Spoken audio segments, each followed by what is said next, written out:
Where is it? Where is it?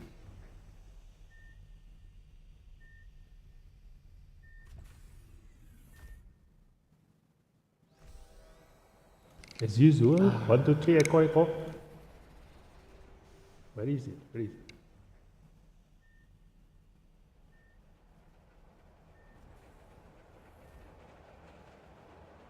Where is the echo? As usual, 1, 2, 3, echo, echo. Where is it? Where is it? Ah, there it is, the echo. Okay,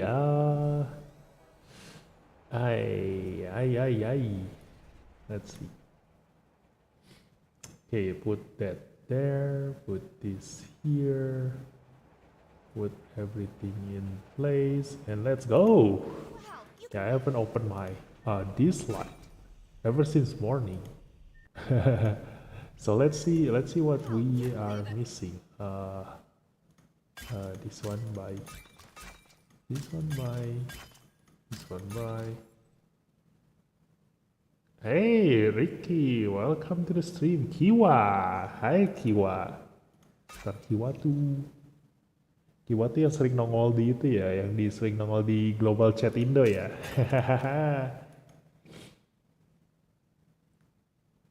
Selamat datang di stream. Ini gua baru buka Dislyte ini dari pagi. Ini ini bounties terlama ini dari pagi gue jalanin baru diklaim sekarang.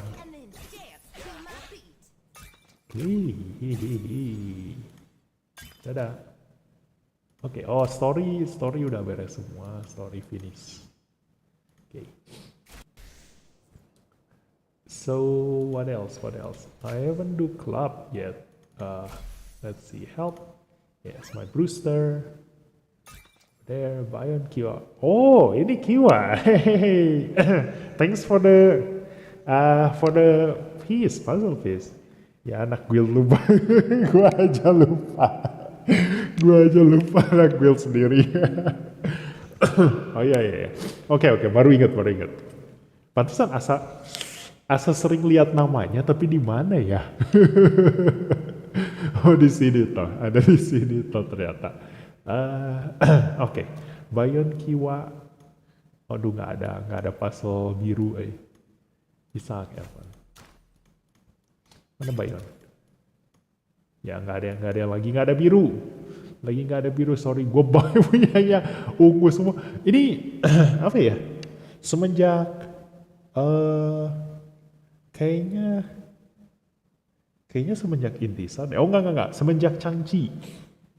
Ever since Changchi came out, like my guild keep asking for either Inferno or the Wind.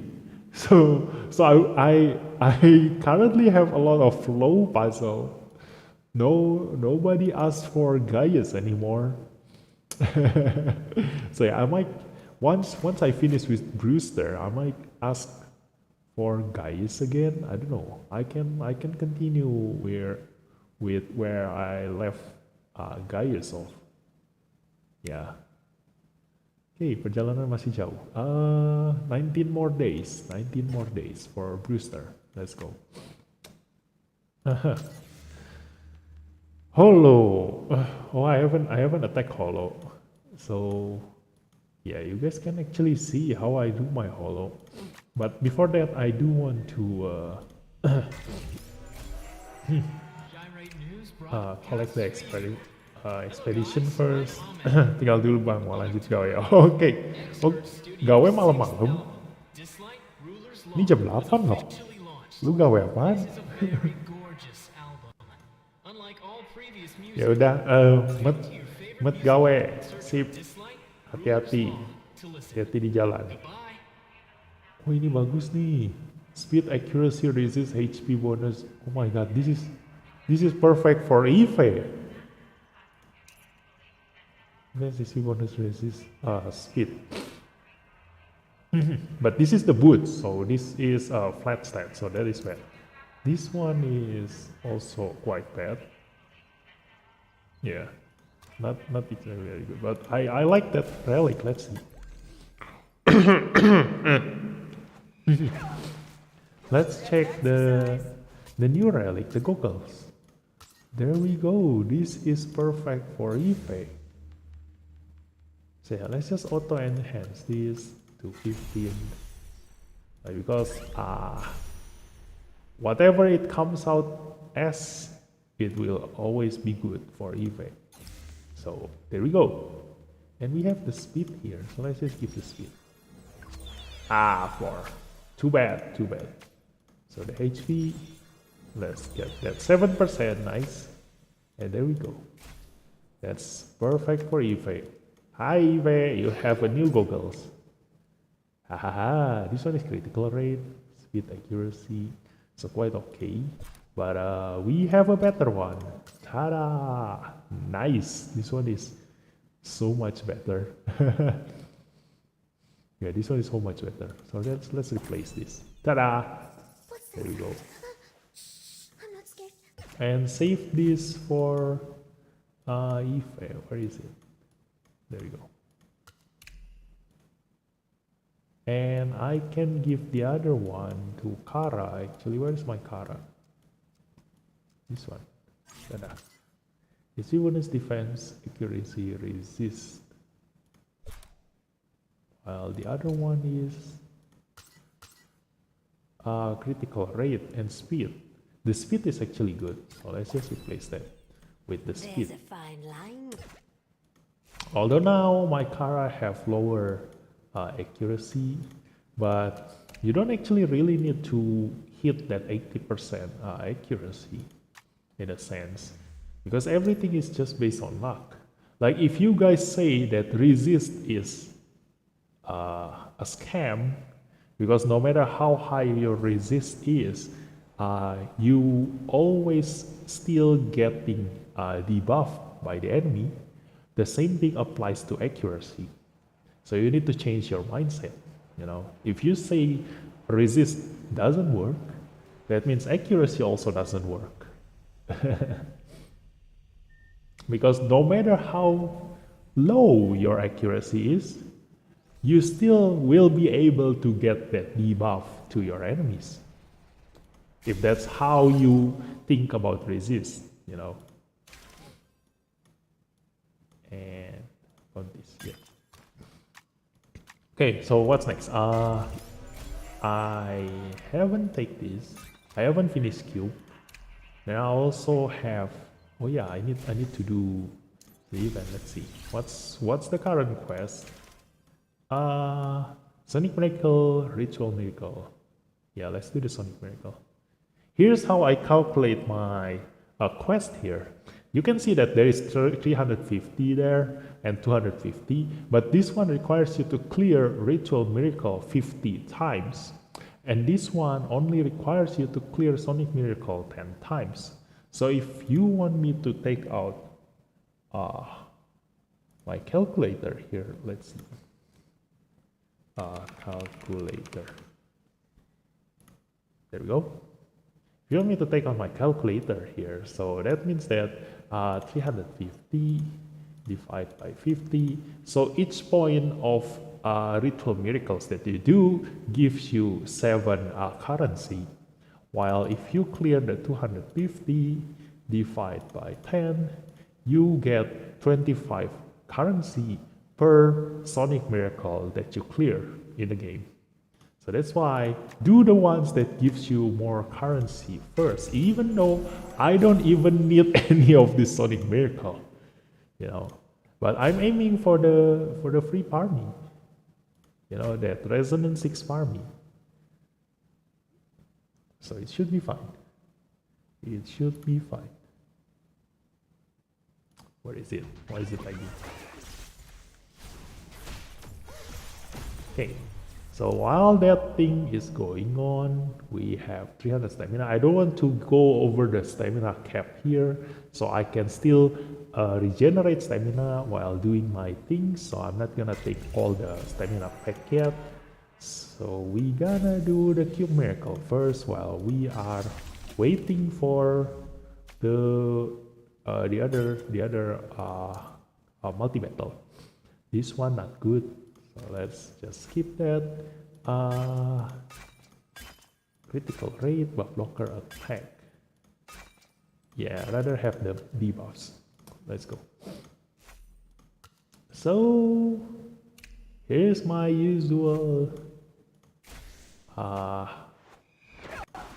team for IQ.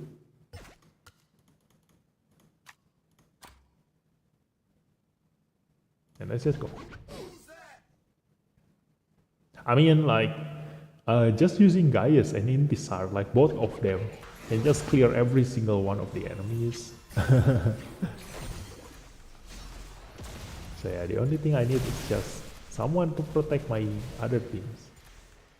Hopefully my Clara can heal. Otherwise, we are in deep trouble. Yeah, we are in deep trouble.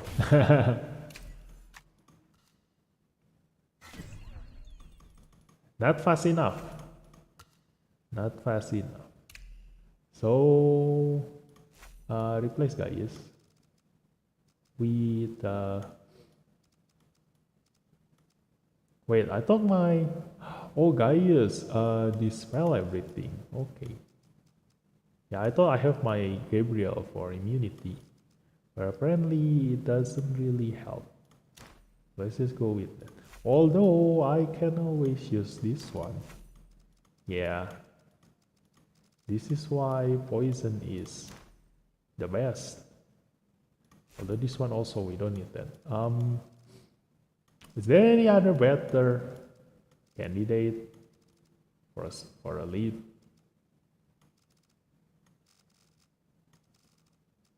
I don't know. Let's just go with this. Let's go. Oh, I should have go with Tricky. Yeah, I forgot. I should have gone with Tricky. Let's just go with Tricky. Because Poison and Tricky go side by side. They are really good. So let's go with Gabriel. And there is Tricky there. Ta-da! Let's go. Okay. So they will go.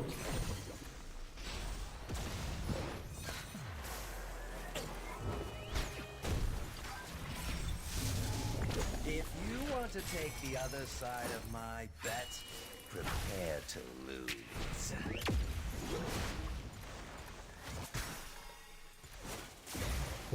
Poison. Yeah, that's the thing about Eve and Kara, you know. The reason why I took them and built the poison meta, like when Eve first got introduced, like, I knew for sure that she gonna make my life much easier. Because her damage will always be constant. So I can have a very tanky DPS that deal constant damage no matter how strong the enemy is. And they will all die within like probably 10 turns of something. You know. So it's not gonna be a fast fight, it's not gonna be a long fight. But I can be sure that my team will never die with both of them. Surprise! I win. Eve, go! Eve, go! A new test subject. Yeah. So let's go. So dailies first. After that, we gonna try doing the trial, and then we're gonna fish the infinite tower. Just like the other day, just like the other QnA session. So if you guys have anything to ask or you want to see or anything, feel free to type it in the chat. While I do my thing.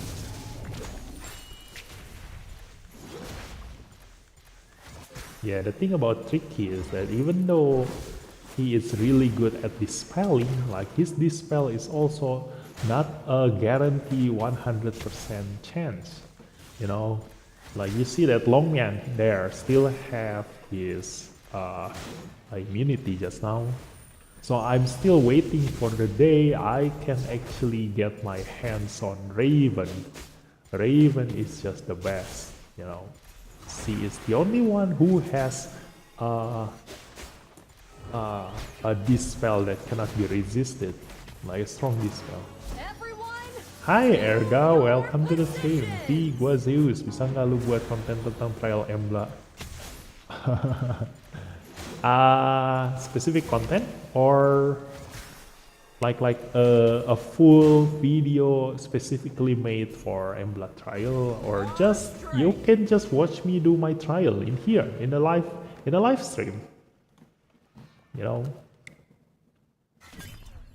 because you just can see me straight in the action.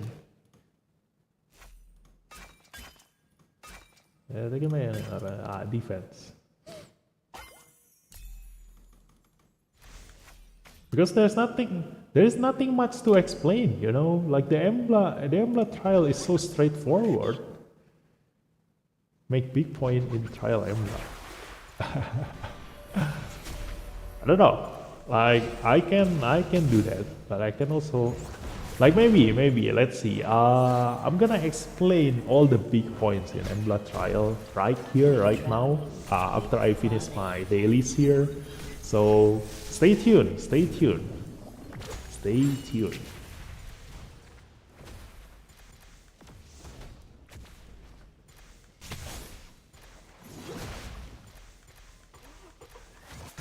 Because there's nothing much to say. Like, if I ever make the Embla trial video, it's probably the big point is only like 10 minutes explanation.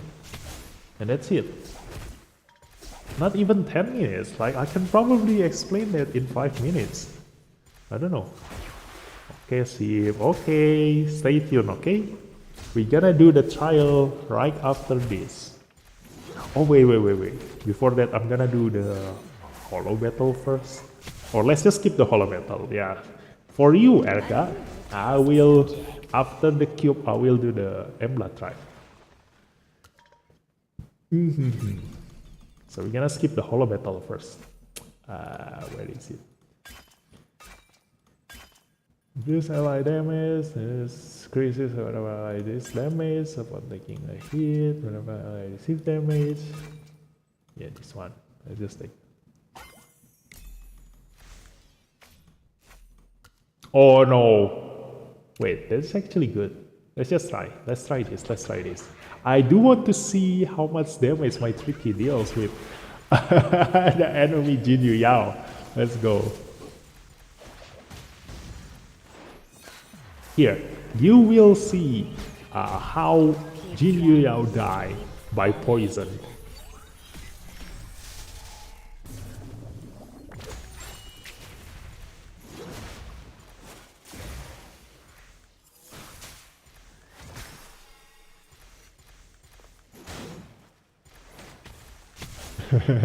Jinyu Yao died by poison.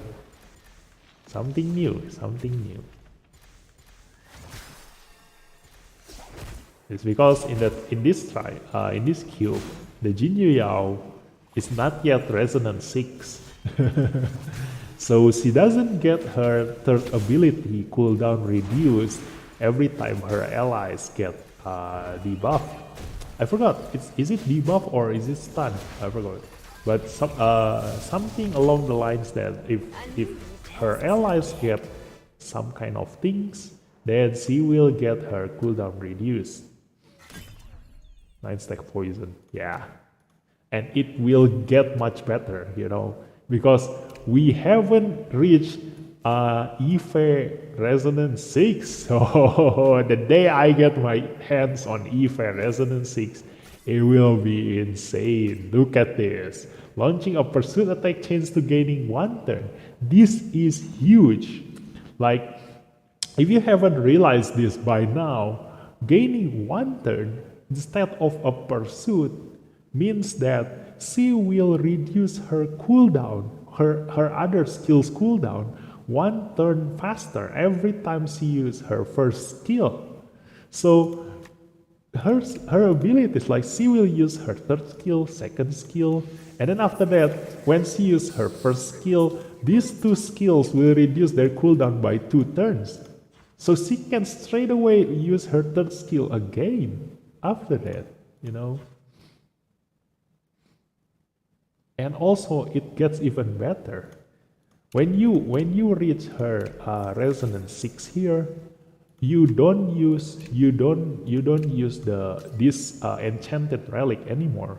You start using Avatara, because when you use Avatara, here's the thing: like Eve's pursuit only triggers one time per turn. But I don't know what happens with her resonance 6. Like, will this trigger one time per turn also gonna trigger still here or not? Because if it's removed and getting changed by the extra one turn, that means if you give her Avatara, every time she counters, she will reduce her ability cooldown by 2 turns. I'm not scared. You know, not 2 turns. Wait, by one turn, because she straight away got a turn. Yeah, so I'm waiting for the day I can actually test this. You know, if you counter someone using Avatara, will you gain a turn straight away? Like, that's something that is going to be really, really OP, because gaining one turn means that, like, something like Donar, you know, like Donar abilities here. What is it? Oh, this one. When max stacks reach gains one turn, she actually moves. When she got a full stack, Donar actually moves and get a turn. So he can be built without any speed, and you just hope the enemy hits you 5 times, and then he will move every time here is maximum stacks here. So the same thing can happen to Eve. If you give Avatara on her resonance 6 here, she will straight away, it will straight away become her turn at that point, you know, because she gains a turn every time she uses her first skill.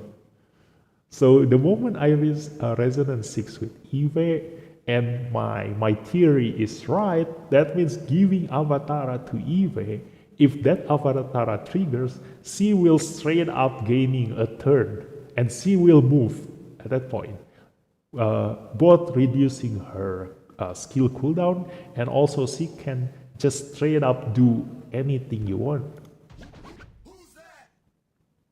And that is OP, you know, that is OP.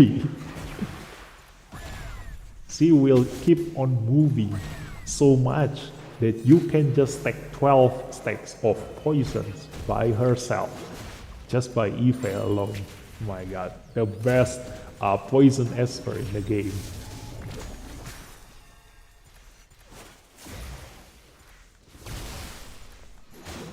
But the thing is that it's all still a theory. Like, if I have a friend who actually have Resident 6 Eve, then, or you guys, if you guys have a friend who actually have Resident 6 Eve, then you can confirm this.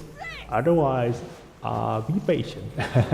If I ever reach Resident 6 Eve, that will be the day I will make a specific video on how OP she is.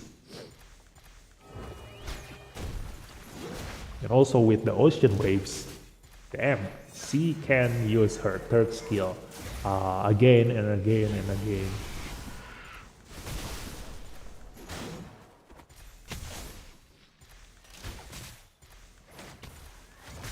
Eve.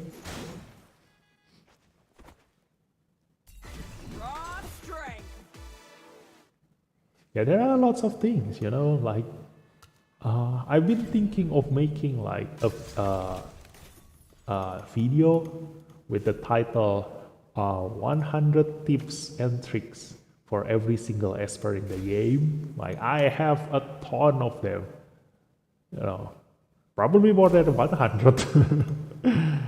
But the thing is that I'm lazy. So yeah, I'm lazy. I will just discuss them whenever it comes to my mind. But if I ever want to make a specific video about them, then it's gonna take quite some time to make. So, ooh, I finished with the Sonic Miracle, so I don't need to do Sonic Miracle anymore. So let's see, let's take out our calculator here. Let's go, where is it? So 350 divided by 50, I get 7 currency per ritual miracle. So if I divide 100 with 30, then I will get only 3. So it's much more beneficial for me to do a ritual miracle right now. So let's just go to the ritual miracle and see which one do I need? Which one do I need? Fafnir? Yeah, actually in need of Fafnir right now. Because I'm looking for this thunder relic. I don't know what they call it now. Yeah, it's still thunder. I need the thunder relic. So let's get this with the relic. And then Biondina. I'm tired. This one. Okay. And then multi-battle.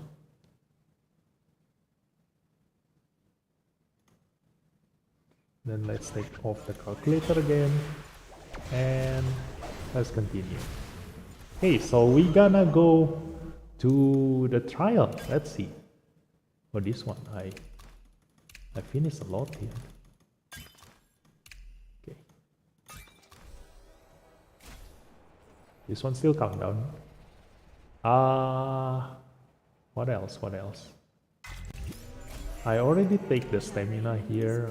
That's good. So let's take the one from here. This one.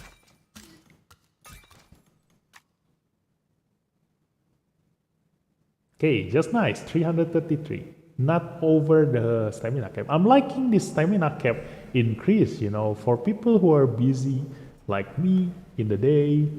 Like, I don't need to take out my phone in the middle of my work just to use up my stamina because it's reaching the cap.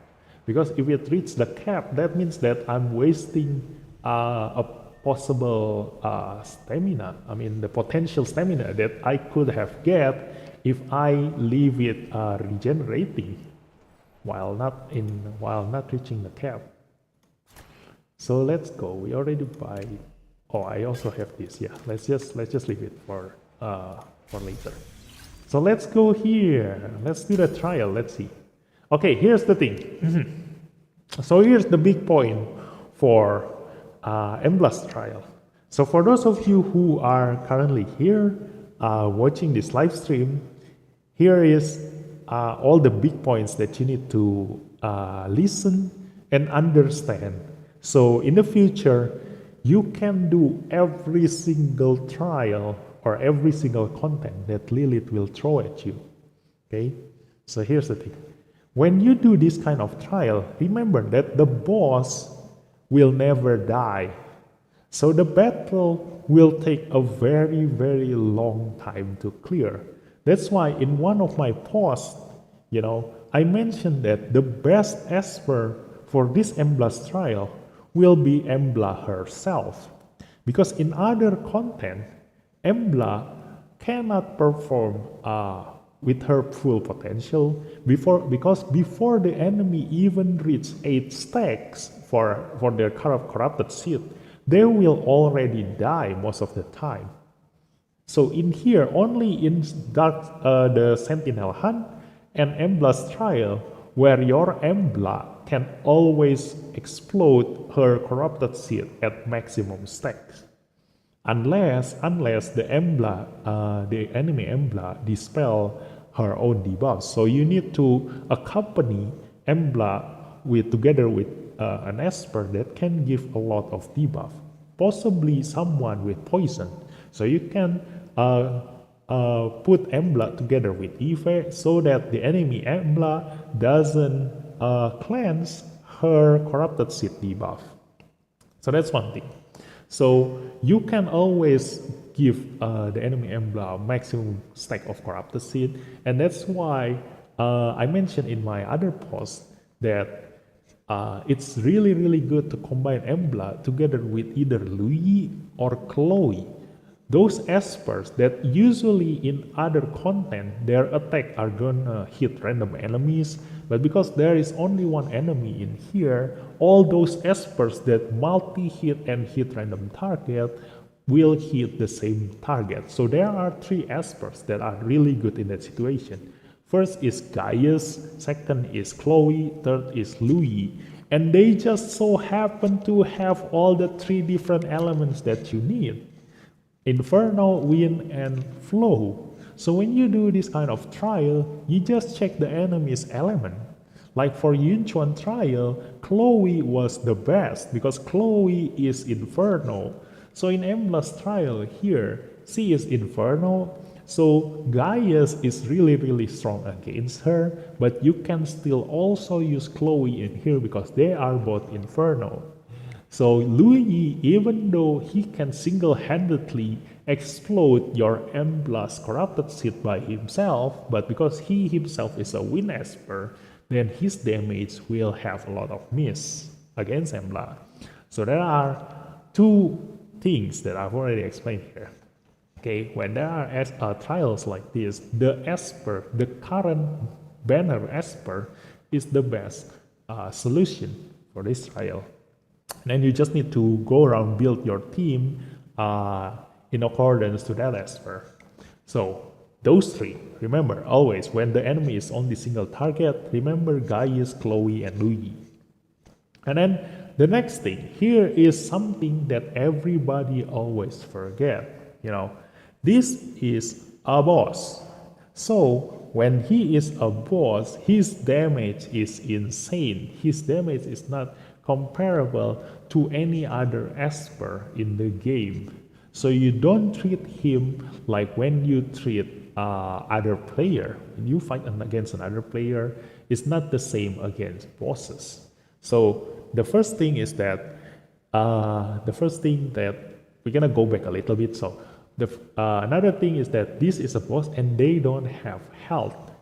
So when they don't have health, unlike Kronos or Apep or Fafnir, so you cannot actually like have a percentage HP damage against them.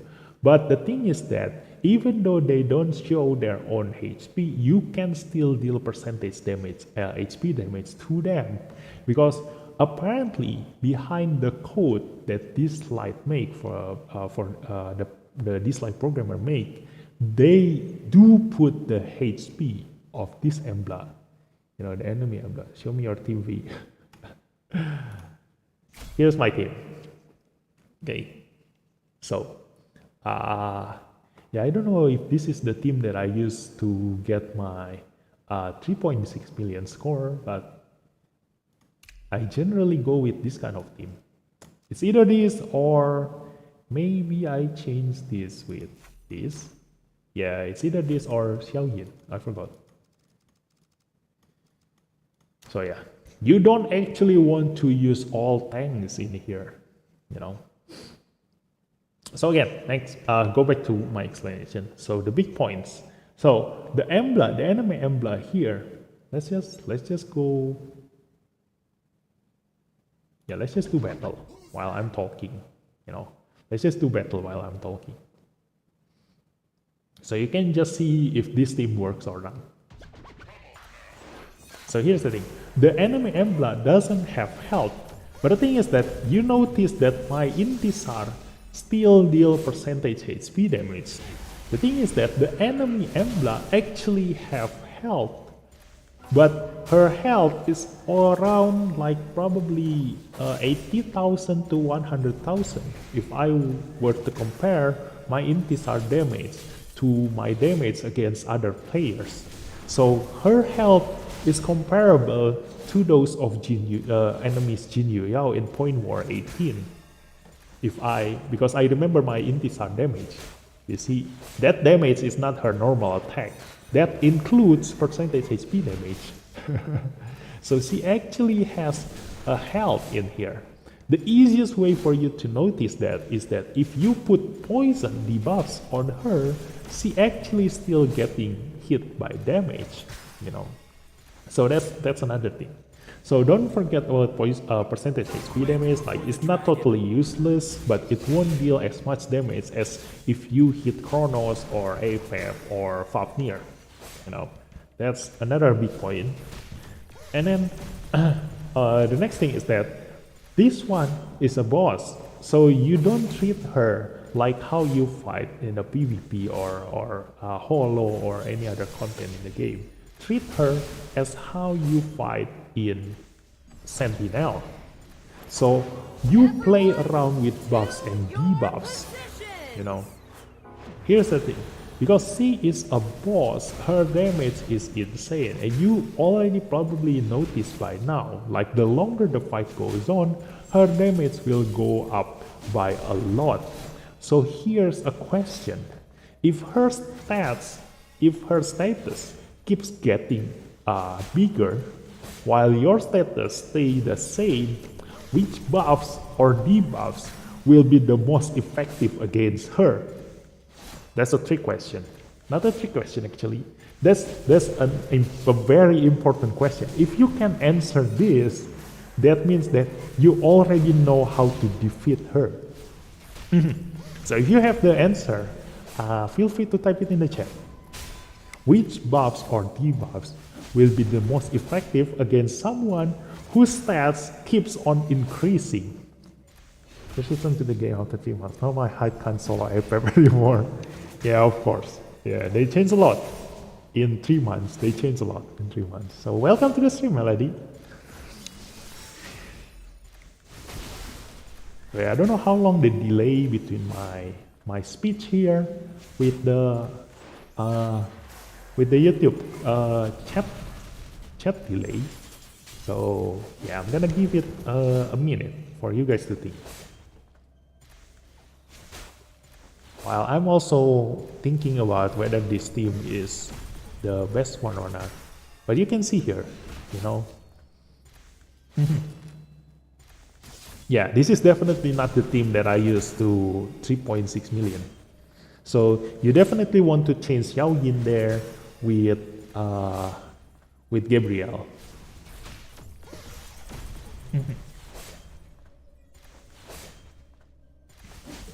Yeah, they will definitely die.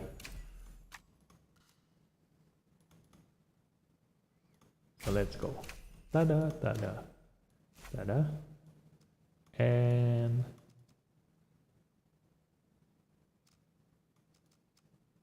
yeah, I think I also not using Chloe. When I reach that 3.6 billion, I actually use something else. Let's see, who did I use?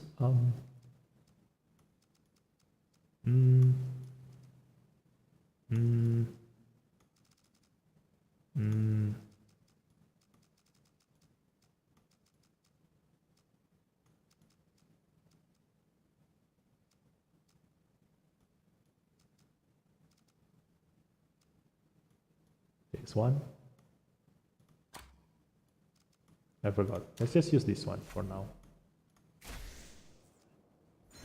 Maybe they buff up APEP so that people will spend on Embla. No, actually they nerf APEP. They actually nerf APEP. So all of your argument is invalid. You know, like when people say, I remember a couple of patches ago, like someone mentioned that, you know, the trick that Lilith used right now is to buff the content so that people and sell the solution. Then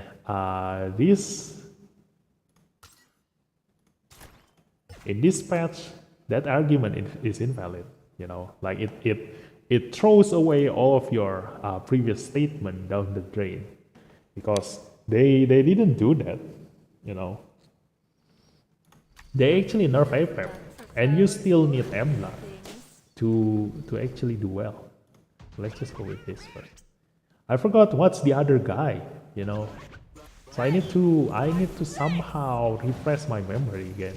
Like I experiment a lot with this trial.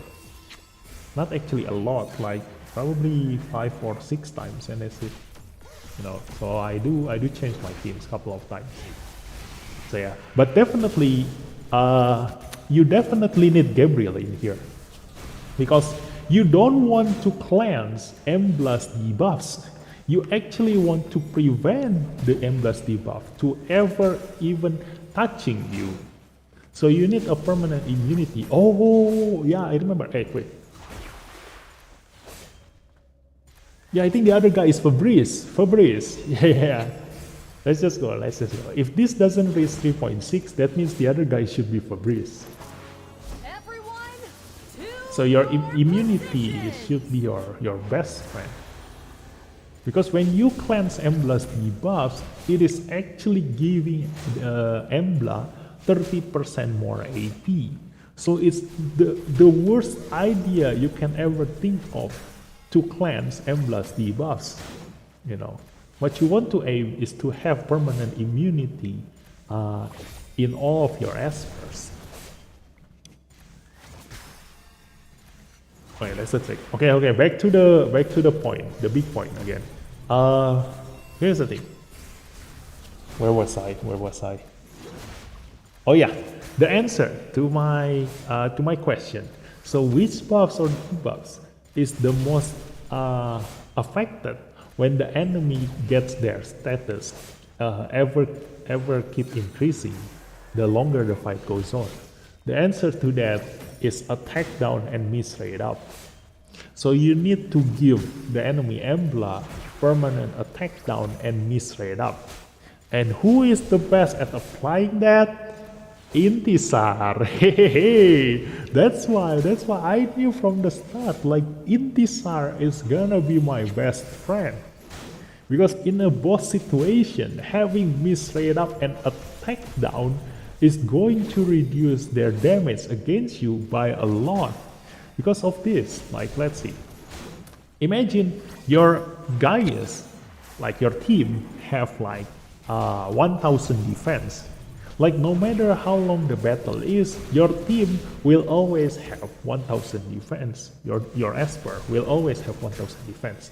So when you keep giving defense up to your team, to your Esper will get that 60% increased defense. So your Esper will always gonna get 600 defense, and that's it. That stops there. But the enemy Embla will have her attack always keep increasing. Like in this turn, when the score is only 1,000, 1 million, she will have probably 2,500 attack. Then when she reaches 2 million score, she will get like 4,000 attack. And then afterwards, if she reaches 3 million, she will get like 6,000 attacks. So if you apply attack down to Embla, to the enemy Embla, she will keep getting higher and higher reduction. You know, that 40% attack down that you apply to the enemy Embla will get its value increased the longer the fight goes on. So that's the most important debuffs that you must apply to Embla for you to survive.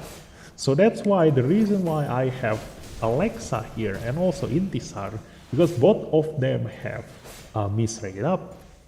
They can apply miss rate up. Intisar have attack down. Intisar also have defense down, and Gabriel also have attack down.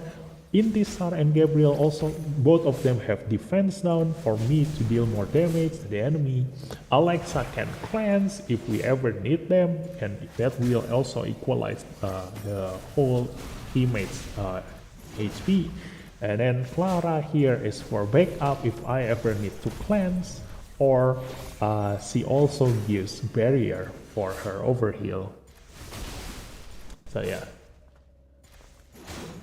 So that's what you need to think about. It's not just blindly going with all the healers you can think of, you know, like going with Sally, Abigail, Ahmed, and then only put like Chloe as your main DPS and just pray for the best.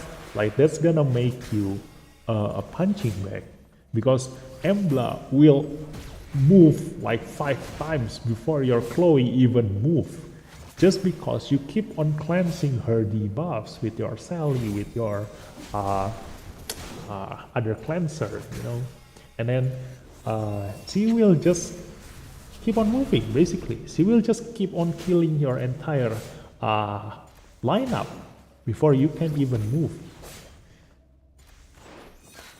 So doing this slowly, like using tanks with Everett or like Hyde, you know, probably can work, and it will take a very long time.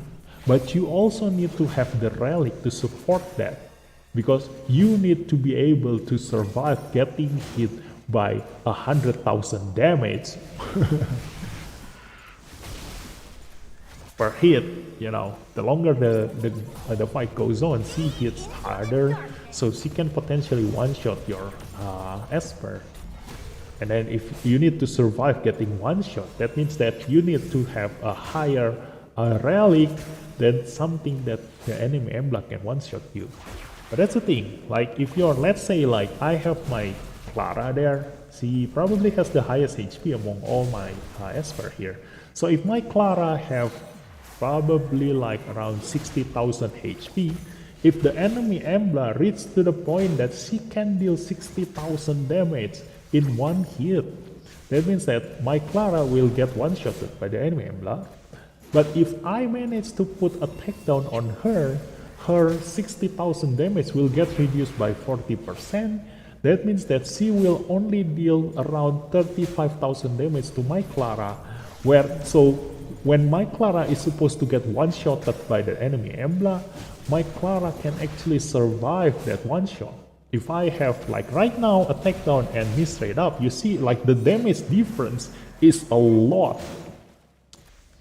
You know, so I just need to get lucky and just keep applying this miss straight up and a takedown, and hope that my Esper can survive.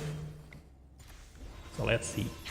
Can I apply again that miss straight up and a takedown? There it is, one attack down. But I also need the miss straight up. If I can get the miss straight up in, that means that my survival will be guaranteed for the next 2 turns. Oh no, I missed. Oh no, this is bad.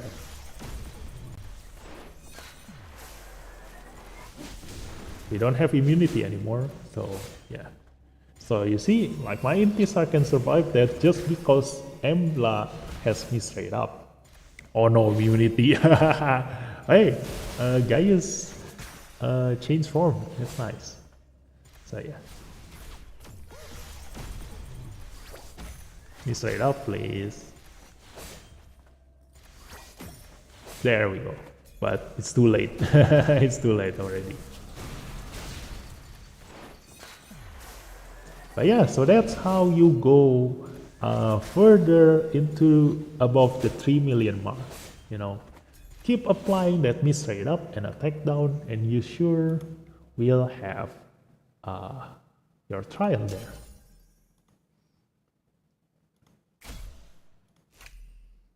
So let's change that with something else. I don't know. I need if. No, Yunchuan will be bad here. So there are only like limited espers that can do miss straight up and attack down. So you actually want to have all those espers, you know. Let's see, where is it? I need to check esper list, Dislyte. Where is it?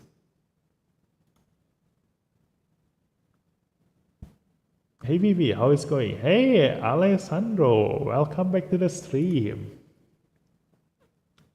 Where is Miss Right? There you go. So there are only Alexa, Arcana, Catherine, Everett, Intisar, Tricky, and Yunchuan.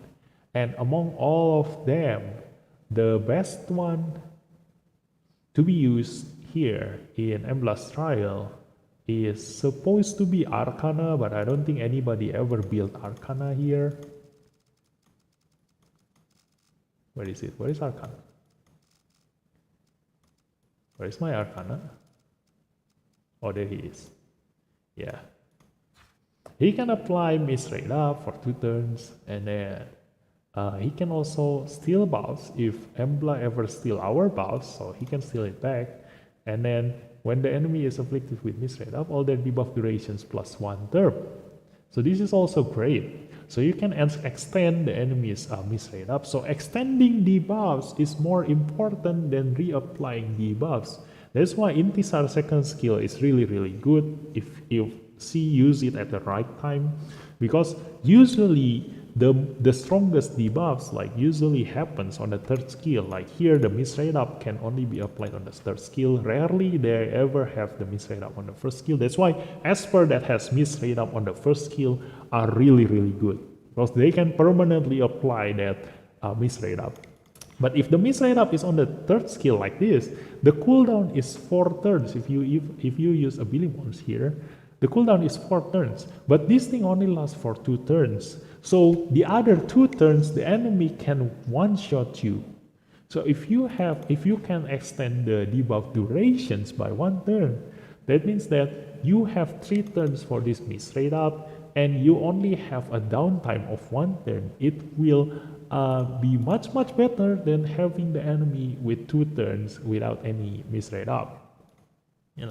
So extending. So in theory, having a level 60 fully Abilimon Arcana and with a really good relic should be a really good candidate for this Embla trial, but I don't think anybody ever built Arcana, myself included, so we can only hope for Alexa here. Yep.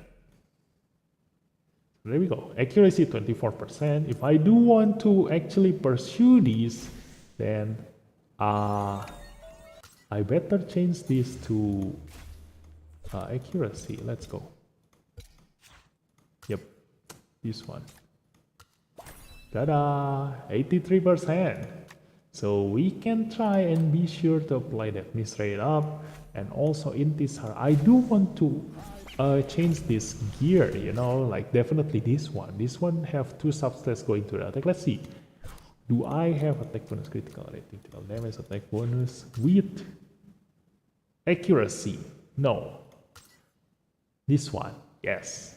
But I can no longer use Avatara. So I'm looking for that Avatara set with these stats. I'm looking for Avatara set for this particular substats. And she will be perfect. If I can increase her accuracy up to like 50%, it will be really good.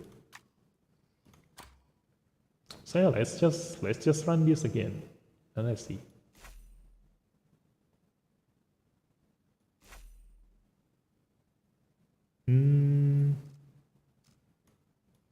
Either Clara or Ahmed, which is better?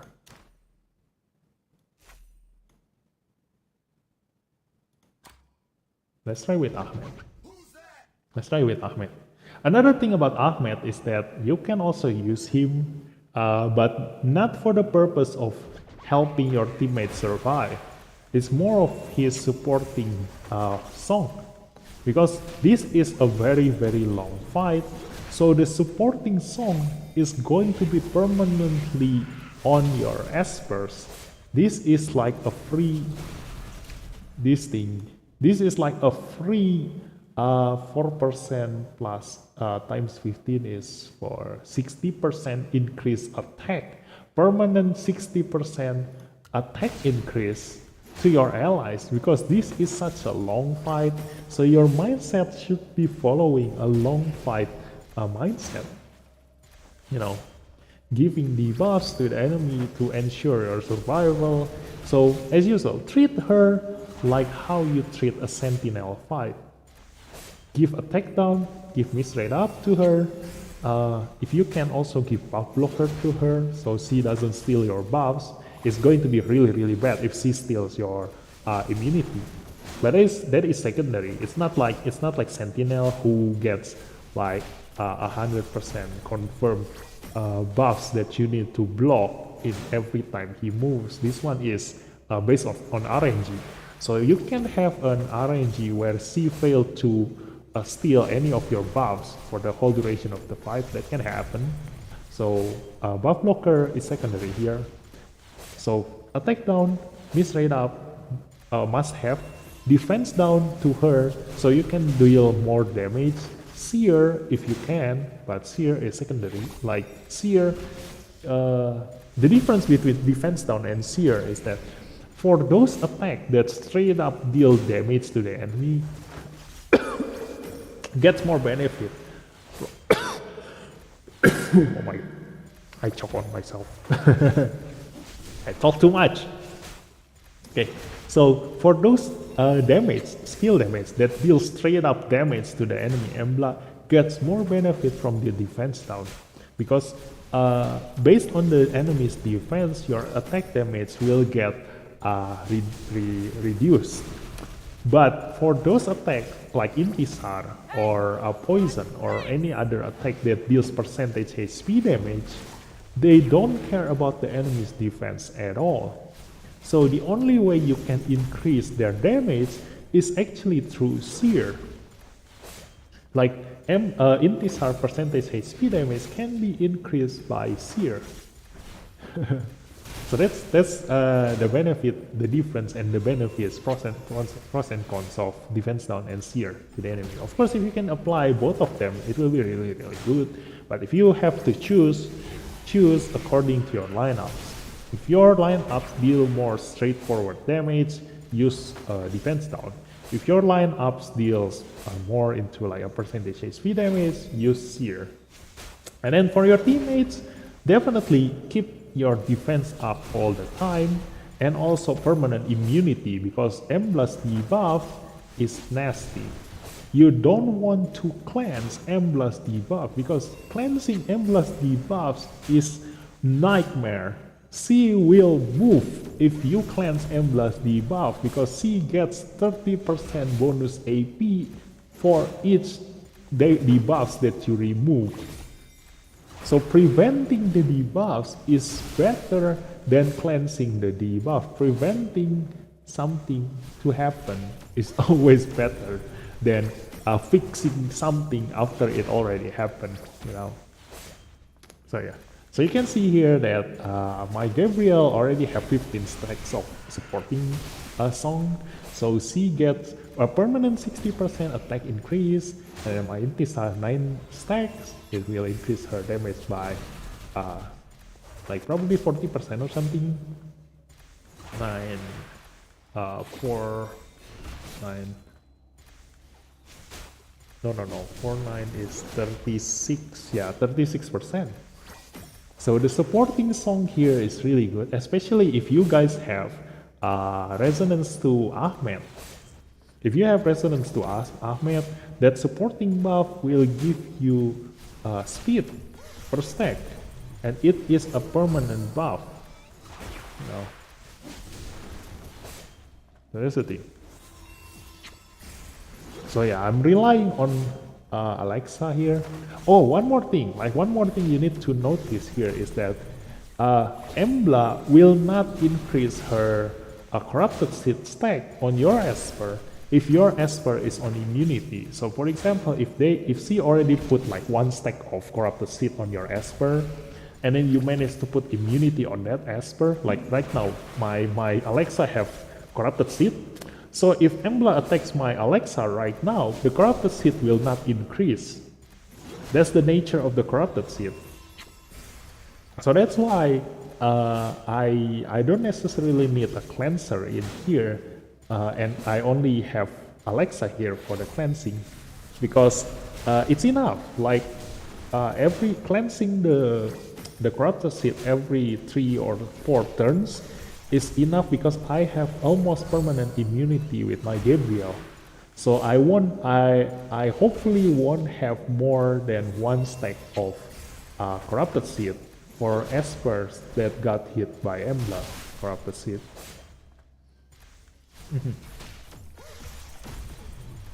So yeah, although my Ahmed is obviously weaker than my Clara, so that's one thing. Yeah, so I probably won't reach higher than the previous score, but we can see some difference here. Like some other options you guys can choose. What the hell? Wow, that was a really nice explosion. Yeah, so this will be much better if I can have you know, a barrier. I can have a barrier. Ayo, hi Lewat, welcome to the stream. Yeah, that explosion, did you guys see that? That explosion, what the hell? I also didn't expect, like, it's just like Jiangman's explosion, you know, like, he hits my Gabriel, and then my Gabriel died, and she explode to my Intisar, and then my Intisar died, while the rest haven't died yet, and my Intisar explode, and then the next one was Gaius. Gaius also explode from Intisar explosion, and then Gaius explode to the other explosion, and keep going on until they all die.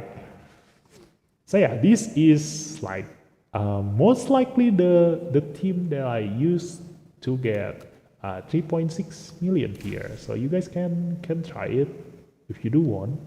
I am currently rank 3. This guy is having a better time than me. So if I ever want to change this thing, like, I'll probably gonna change the Gaius. No.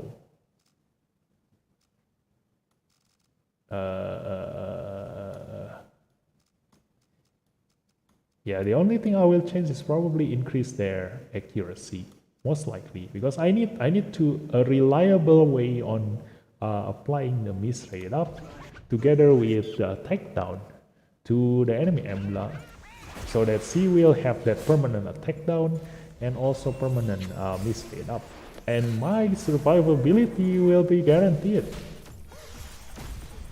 Oh, one more thing, like, if you treat this as exactly the same as Sentinel Hunt, that means that you can also, if you already have all the important necessary buffs and debuffs in place, I do wish in the future there will be a reliable Esper that can give critical resist, because that is the strongest buff that you can have in this game, and there are only 2 Esper that have them. Oh no, three Espers that have them. Laura, Meredith, and Elliot. And that's why I keep saying Elliot is OP. Elliot is OP. No, there are only 3 Espers in the game that have critical resist. And critical resist is important because you basically reduce the enemy's damage by more than 50%. Now just imagine this. The default value of critical damage is 150%. So if the enemy deal 1000 damage, that means if they crit, then Gaius, if Embla, the enemy Embla will deal 1500 damage if they crit from 1000 damage, normal damage. So if I resist that critical, that means I basically reduce her damage by 1/3. You get where I'm going? So if you apply a takedown, like let's see here, enemies, a takedown only reduce attack by 40%, but critical resist actually reduce their damage by 50%. So if you have critical resist, you can actually reduce their damage by more than 40% attack, because then if the enemy Embla actually have more than 150% critical damage, you will negate all that like excess stats increase. Yeah, you basically understand. Like my English is all over the place, but you basically get what I mean, you know. That's why how to say, like I kind of laughing at everybody in the game who builds their character always with critical damage, because the moment we see Oh yeah, like what? Oh yeah, legendary version of Lara will be spicy. Exactly. That's what I'm hoping from Ethan. You see, that's my hope for Ethan. When I saw him being a support flow esper, and we have every single buff in the game already come out with Abigail, Fatum Sister, and all the other previous support esper.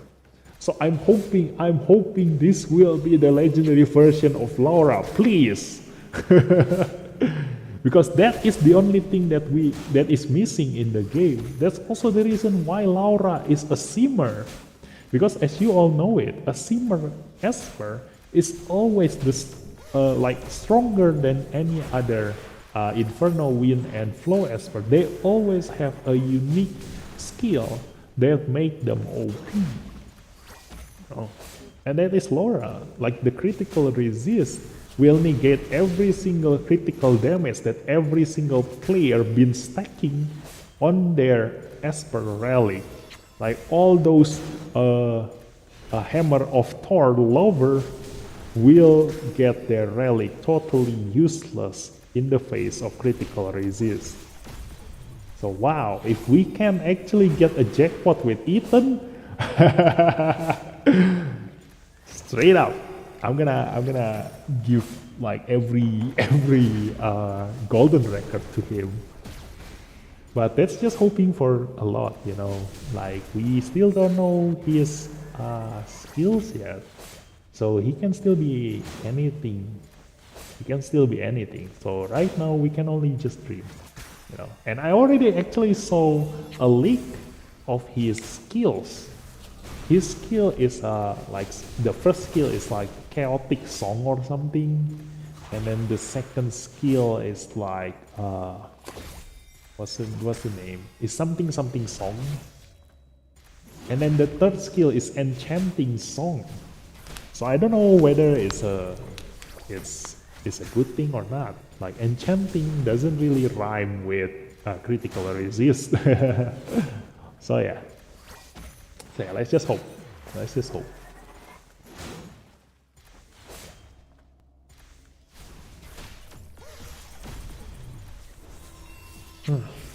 And also, I will be probably once we reach the 3 million mark here, like I'm probably gonna take off the auto here, and let's try to control our Esper.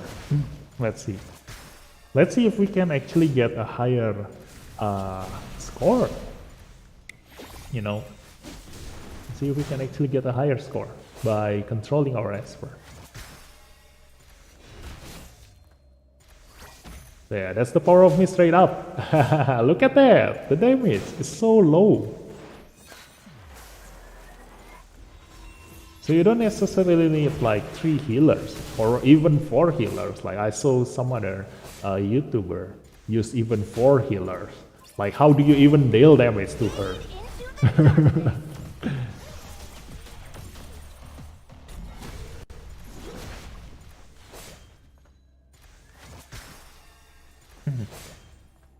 It's better to give her debuffs than actually heal up.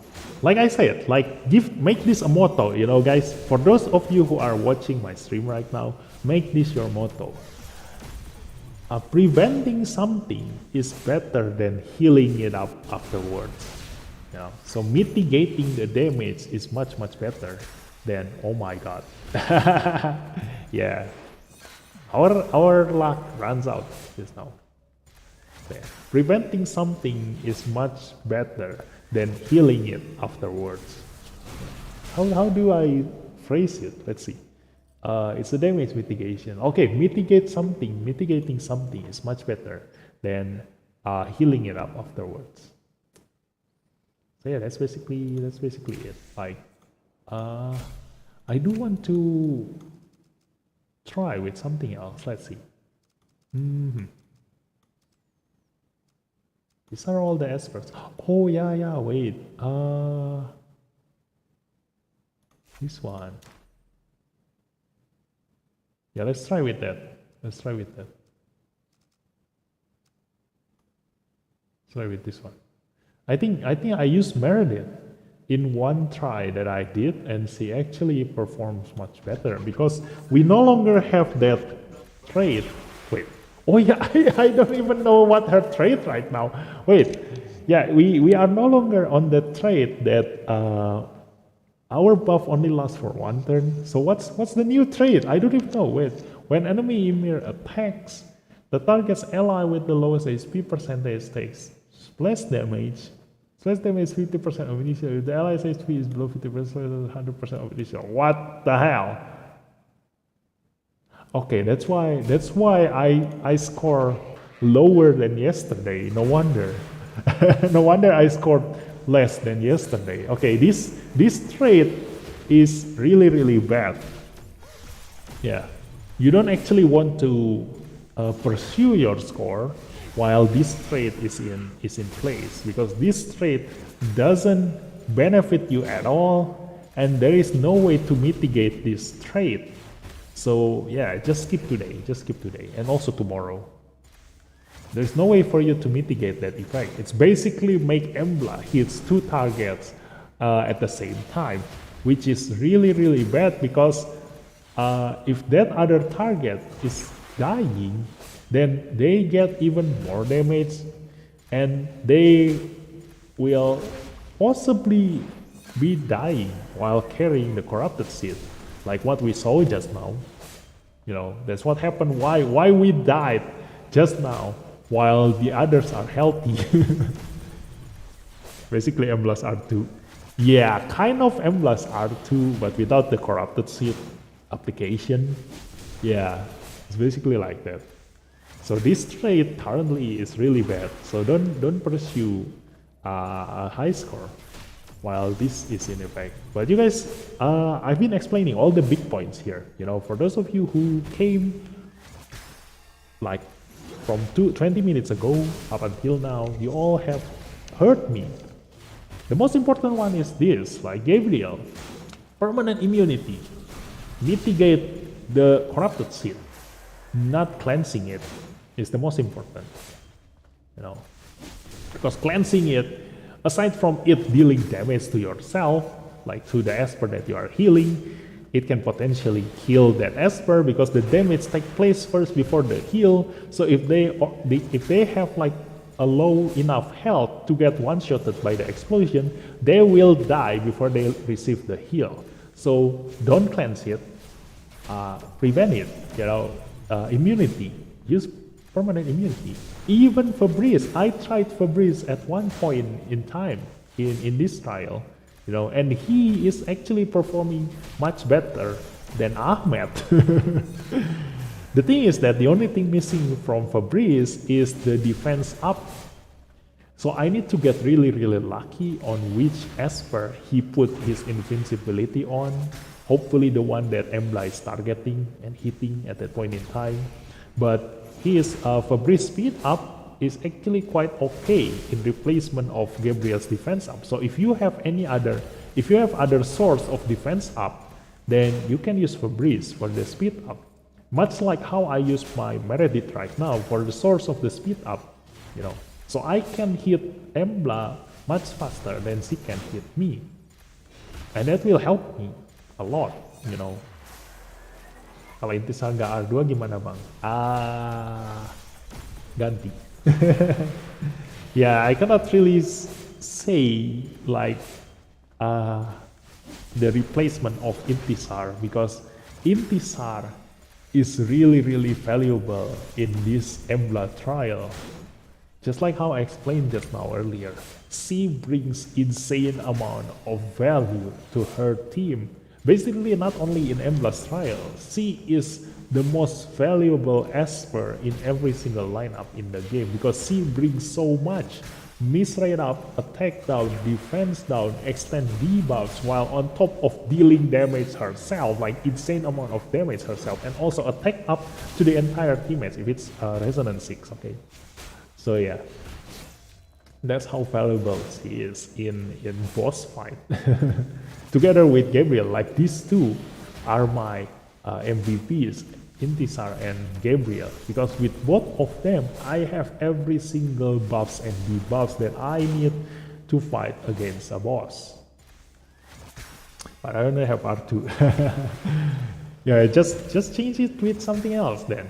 That has that can cover miss rate up, attack down, defense down, Into the darkness. and attack up your lineup. You know. Have you tried using a full tanky team? I think so, and I died. I died. You know, because I don't have that much tank Esper. Let's try building a tanky team again after this. Let's go.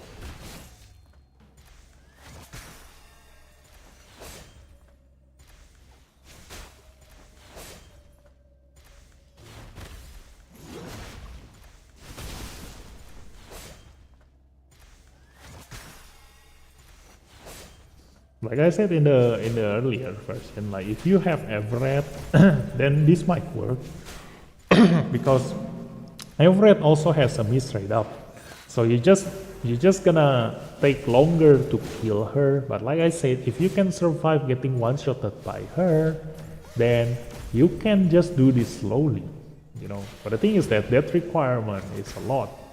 But Everett do helps a lot because he has a miss rate up. So the only thing you need is just someone else who has a takedown, and that's it. You can survive forever, basically, until the moment he will, like, you know, goes on berserk and just basically kill all of you before you can even move. Like just now, you know, like my Clara getting hit twice, and then yeah, that's basically like it. Like, there you go.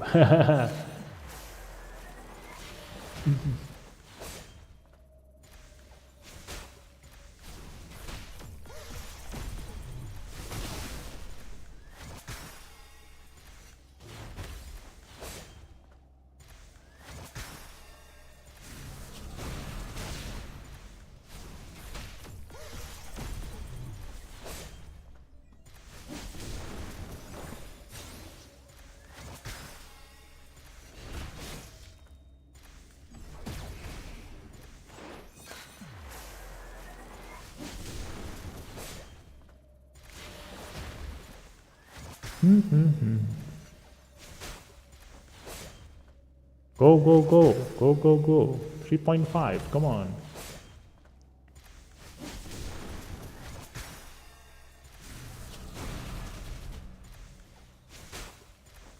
Where's that miss rate up? Come on. Yeah, I keep getting bad luck there. Like my intis have been missing her debuffs for a long time now.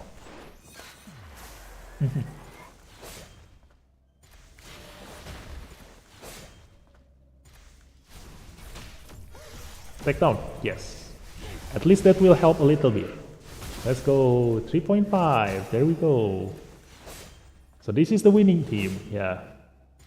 Meredith.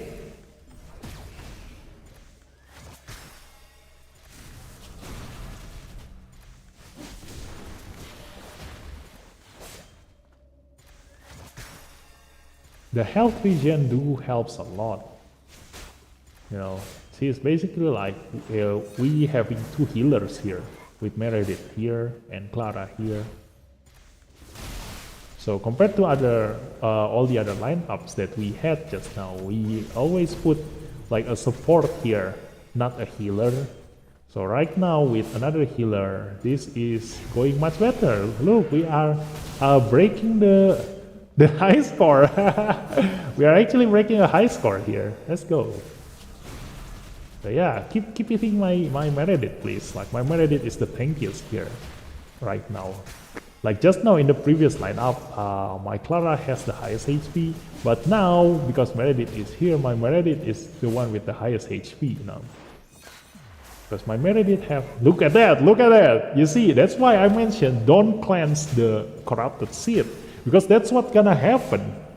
If you cleanse the corrupted seed, like at this far into the game, the corrupted seed will kill you instead of healing you. Oh my god. Yeah. By 4 million, I think the only possible scenario above 4 million is most likely if we have Everett as DPS. But the thing is that I don't have Everett DPS. So yeah, there we go. You guys saw me breaking my high score here. Let's go. Even though we are having a really bad trade here. So there we go. For those of you who wants to break your high score too, just copy this line up.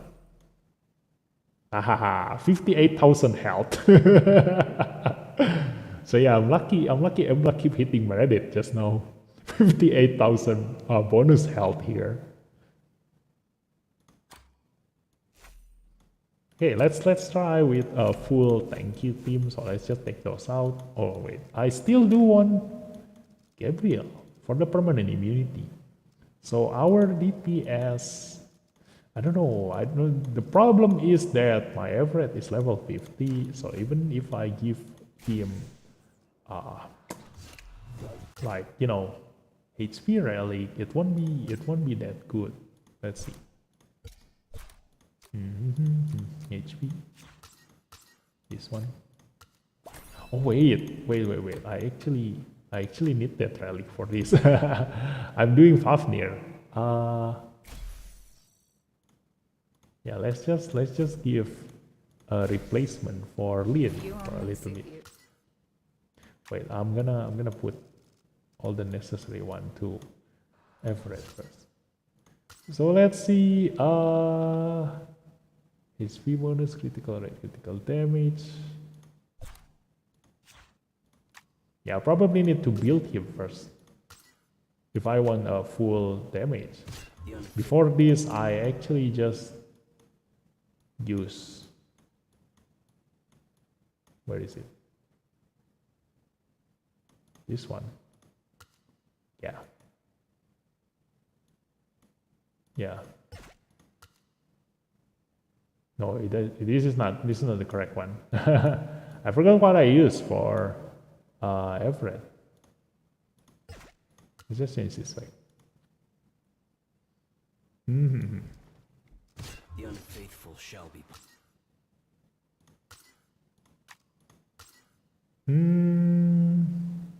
Resist accuracy. Speed, crit rate, resist. Yeah, this one is actually good. Let's just enhance this to maximum. Oh, nice. And this one is not really good, so I'm gonna leave it at that. This one is also not good. This one is alright. Defense bonus, speed, HP bonus, resist. Yeah, this one is alright. Let's just upgrade this. Defense. And change this to something else. Let's go.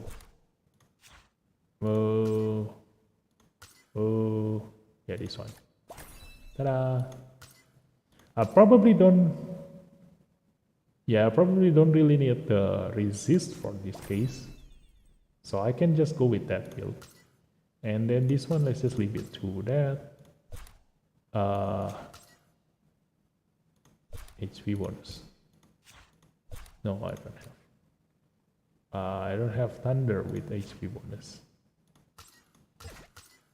So this one, HP bonus, critical rate, critical damage. And which one is better? Resist, accuracy.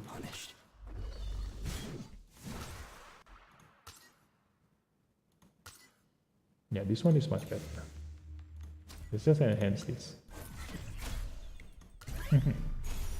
There we go. Critical rate, not bad. This is quite good. Okay, there we go. We have our Everett rally. Hopefully it's enough. While this one, you just use whatever is left over. Hopefully you still able to clear yeah, hopefully you are still able to clear Fafnir. When things get difficult, leave it to me. That's on 4 million. Hi, thanks Hanwei. Okay, let's see. Yeah, let's multi-battle these, keep going on.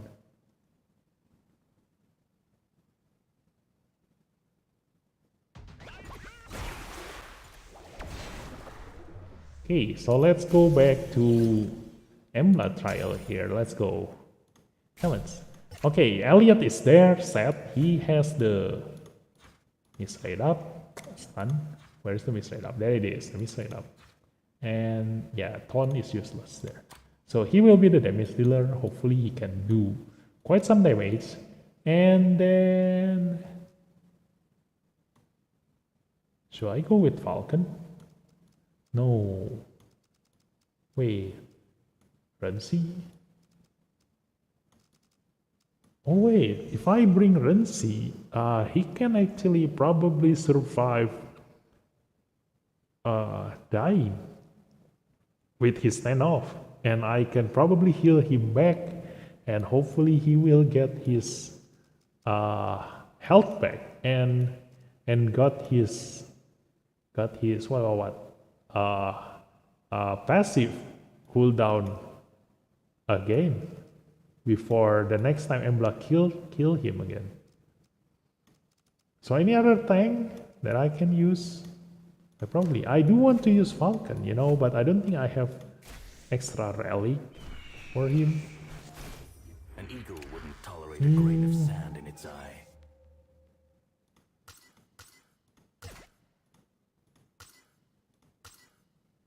Yeah, I don't think I have a really good relic on him. Like he is having a Falcon relic here. I already prepared the one that I think the best, but yeah, he is only best for PvP. I don't know if he goes well in here. Yeah, let's just hope for attack down from Gabriel. So attack down Gabriel, average miss rate up, defense up Gabriel, okay, immunity Gabriel. So speed up on Meredith, barrier on Clara. That is already good. Like we don't necessarily need any other Esper, so we can just use anything that we want. I can probably use Joser. I do want to build Joser, you know, but I don't think I have enough money for this. Got a new mission? Let's see. All right, try to keep...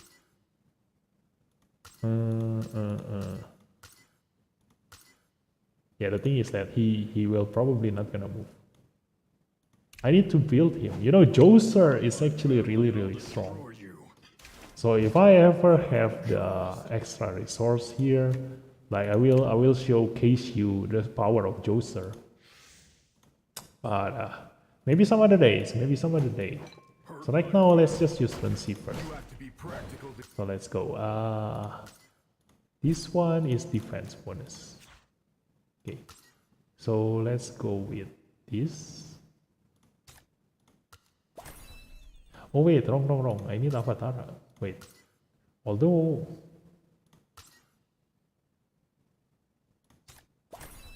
this one.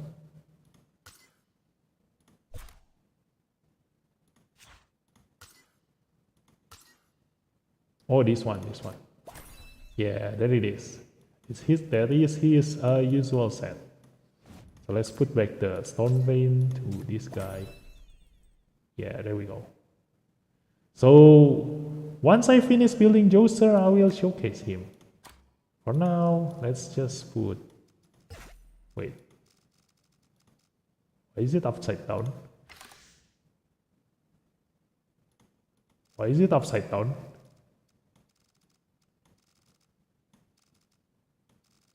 Huh. Why is the lineup upside down? Okay, let's just put our Renzi there. Let's go. And battle. Let's try this. So here's how it goes with a tank team. Although the Renzi there is not actually necessary, you know, like when you want to play with a tank team, like this is the misconception that a lot of people are thinking about, you know.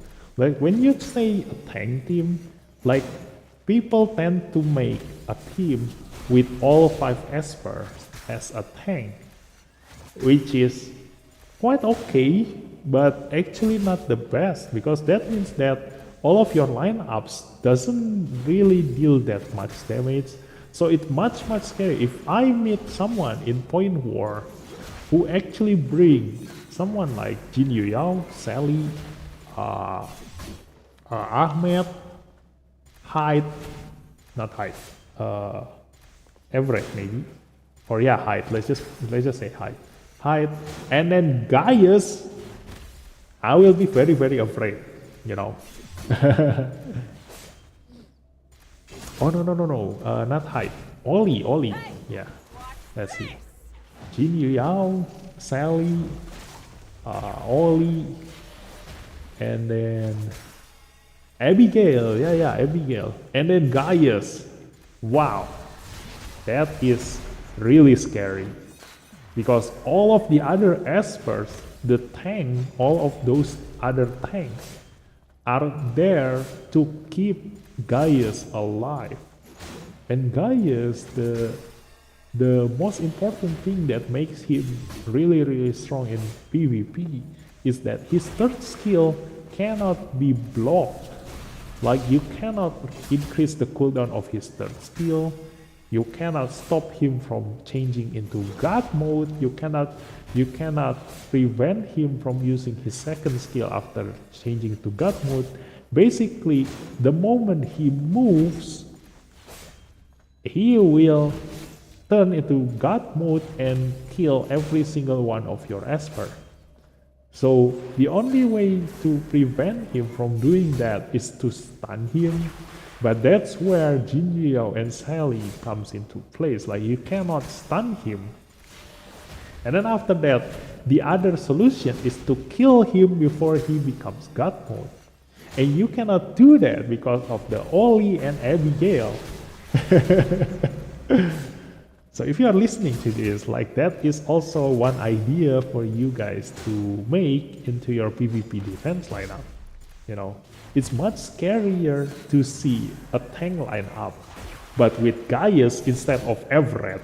You know, because Everett, like I always say, Everett is pretty much kind of useless. You know, he is really strong. Like, he is really strong in PvP situation. You know. But the thing is that he only ever strong, like he only ever useful in PvP situation. So for those of you who are free-to-play players, like leveling him up, investing a lot into him where he can only give you back in terms of PvP and for a defense value at that point, like only half of the PvP value just for defense, really doesn't give you a return of investment that much. You know, but if you build him right, then he is really strong. But the thing is that the way to counter him is that you just need to stun him, and that's it, because nobody ever built Everett with high resist. That's a problem, you know. Oh, here's the thing, like, this is something for you to think about too, you know. A lot of people think that resist doesn't work, so none of them ever have resist in any of their relics, including those of top tier PvP rank in global. Even the rank 4 or 5 think that, you know, resist is useless, so he doesn't have any resist at all on his relics. And that's the thing. Like, you can emphasize on that, and that's why a lot of PvP players say that controller is the way to kill the tank lineup in PvP, is because none of them have any resist. That's why controller team is really strong in PvP, because nobody ever bother of increasing their resist. So in that sense, you also don't really need to increase your accuracy that much, because the enemy doesn't have that much resist to begin with. So if you have an Esper that deals debuffs, like inflicting debuff on your enemy, then around 40% to 50% of your accuracy is enough to apply that debuff consistently to enemies, to other players in PvP, because none of them bother with resist. not none, like probably only 10% of them bother with resist, you know. So you can already have a lot of benefit of only like 50% to 60% accuracy without needing to reach that 80% hard cap, you know. So that's why if you want to take it further, then that's also the reason why I have all of my rallies for my PvP experts with all the resist that I can get. Because if people starting to think like that, you know, the enemy, none of the enemy players have any resist, so I can reduce my accuracy in exchange for more damage or more health, then I will go there because I'm one of the few that have a lot of resist on my field. So my aim for my point war defense, like most likely I do want to try to counter the controller team, which is really hard to do, but it's something to aim for, you know. But the thing is that I'm missing a lot of key components for that. I don't have a really good Sally, like my Sally is only Resonance 0. I don't even build the relic for her yet because I don't have that many Panacea really a lot because I haven't farmed APEP for a long time for now. And then afterwards, I don't have Abigail, which is really important in point war defense, because that means that if the enemy cannot kill you fast enough, you can resurrect your dead allies. Because the thing that makes PvP doable for all those tank lovers is that they can just use their defense team, the Cecilia, Everett, Hyde, all those tank experts to basically attack other players' point war defense, because they can just wait until the 0 heal for their tanks to deal enough damage to kill the enemy Esper. And then if they don't have Abigail, then they will never recover from that. So you can just kill them slowly. And you will always win because you are the tank. You will hardly ever die from their damage. That's the current situation of PvP, you know. So I'm waiting for the next time that the meta changes again.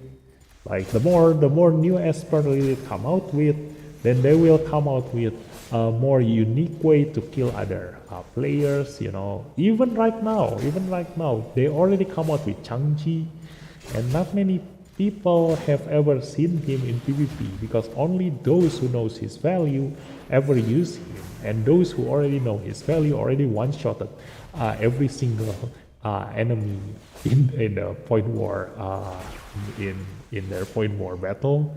So yeah, until Changchi become viral, then people will take precaution on Changchi.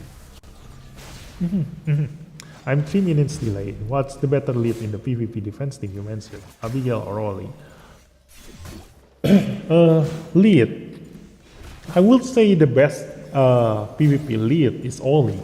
The best one. Is because Oli have the 25% speed, which is the highest possible you can get in the point war lineup.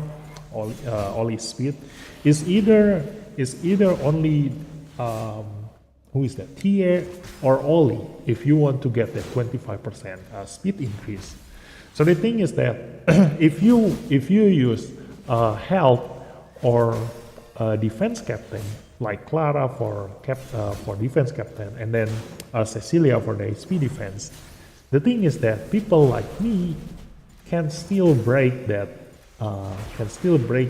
captain, and also all the speed team user, because if you don't have enough speed and the enemy hit you with like a very fast team, that means that they have 2 chances for each one of their Esper to deal damage to your tank team before you even move.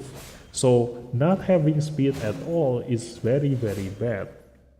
So it's much better to have Oli as captain rather than a health captain, because I think it's much easier for you to have HP bonus and defense bonus in your relic compared to speed bonus in your relic.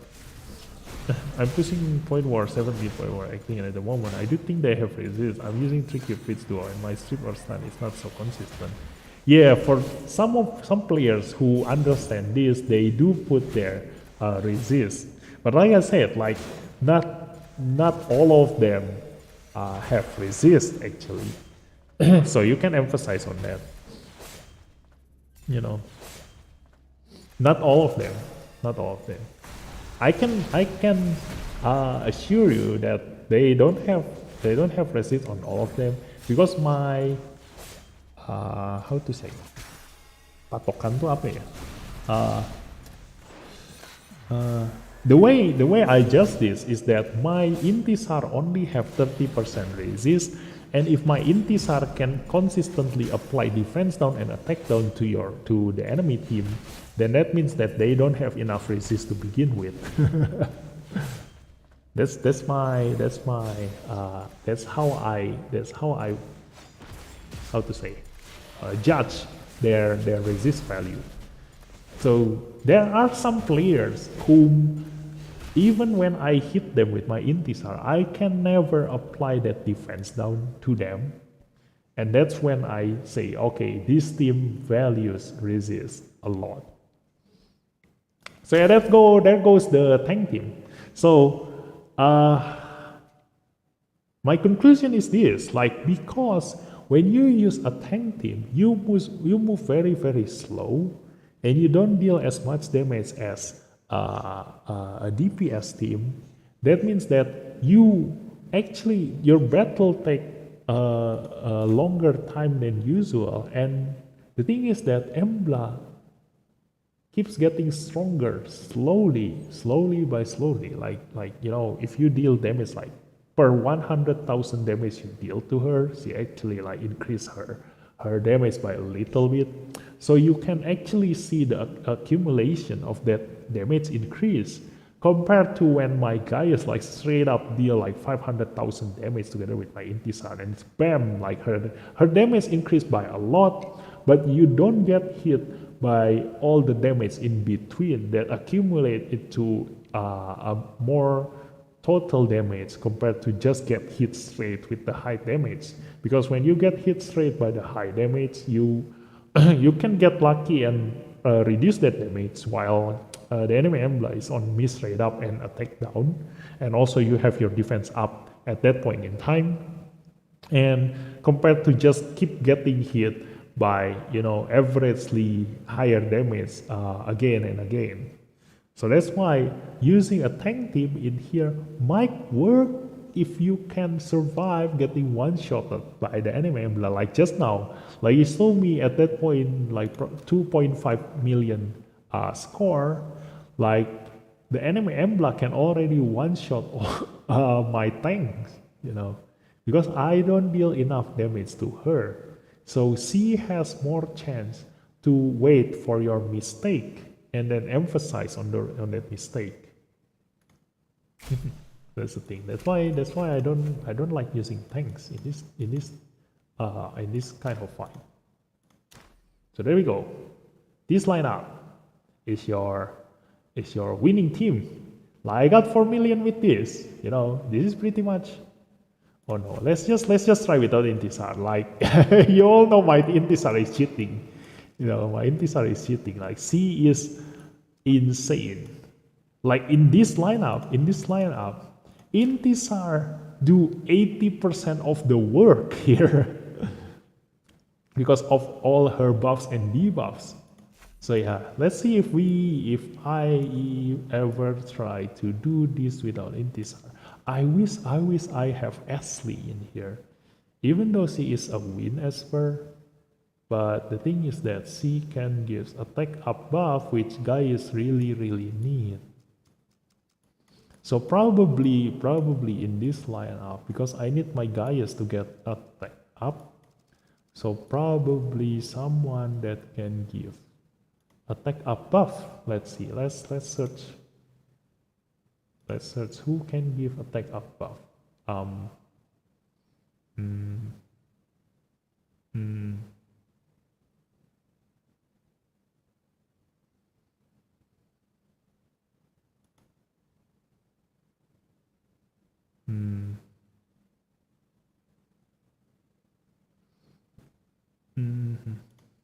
This would be really, really good if you have Sally.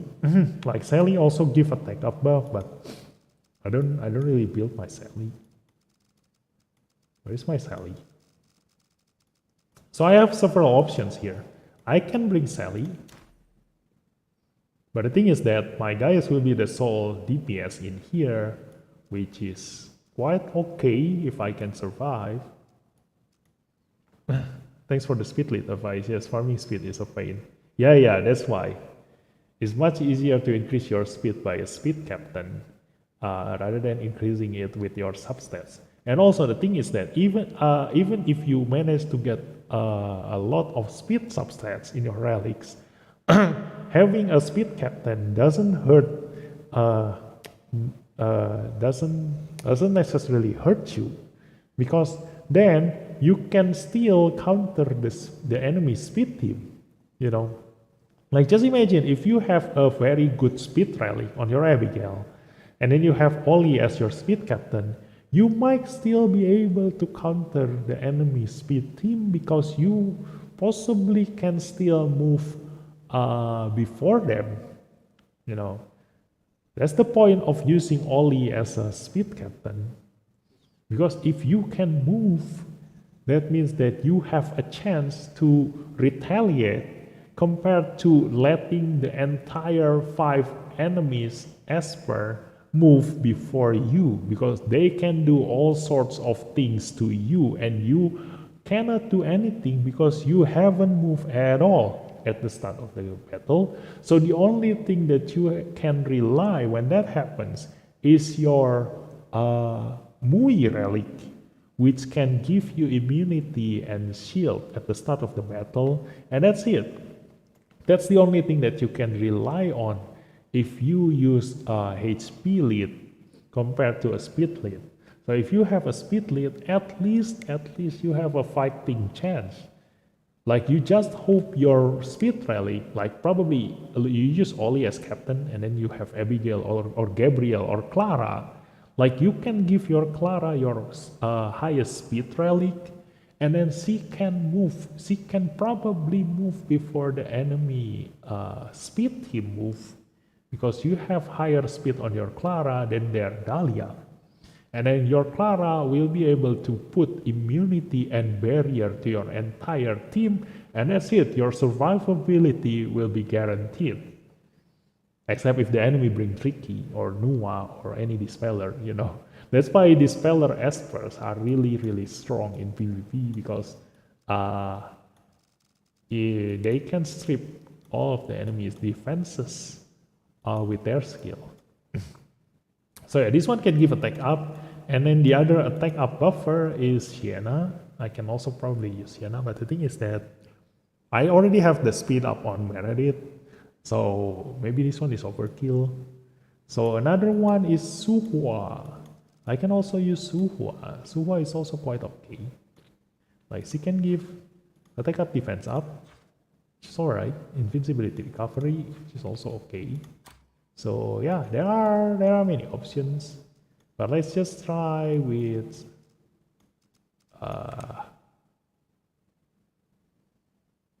Sally first. I can also use Dahlia. Dahlia also is really good. Maybe try with Dahlia. Now let's just try with Dahlia. Let's go. Like this is the Esper that everybody have. This is not the time. Let's see. This one is on Alexa. But the thing is that I'm not using Alexa right now, so yeah, let's just take it. There we go. Oh yeah, I need to change this one This is not to health bonus, and then Windwalker and speed. There we go. Ta-da! Quite alright, 25,000 bonus health. So let's go with this. Ta-da! Let's see if this works. Quite okay. Like we don't have the miss rate up, but I do hope with the AP increase of Dahlia, then my Clara and my Gabriel will move and my Meredith will move much more often, and they can heal up my dying Esper before Embla make another move. So that's what I'm relying for from Dahlia. But again, like I said, like preventing the damage coming is much more it's much better than healing the damage afterwards.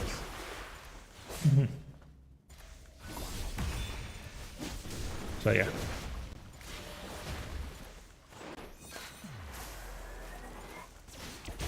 So here's the thing, like another point worth talk.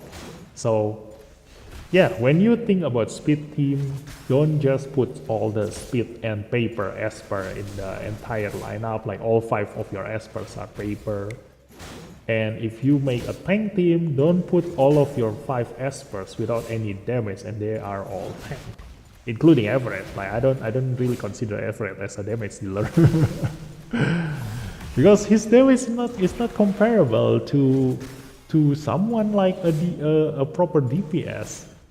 You know, if you put Ophelia, Gaius, even Lewis, like if you put Lewis side by side together with Everett, like you can totally see the difference in damage. You know. So Everett is still considered like a tank Esper, not exactly a DPS. Like he is a bruiser. Yeah, that's for sure.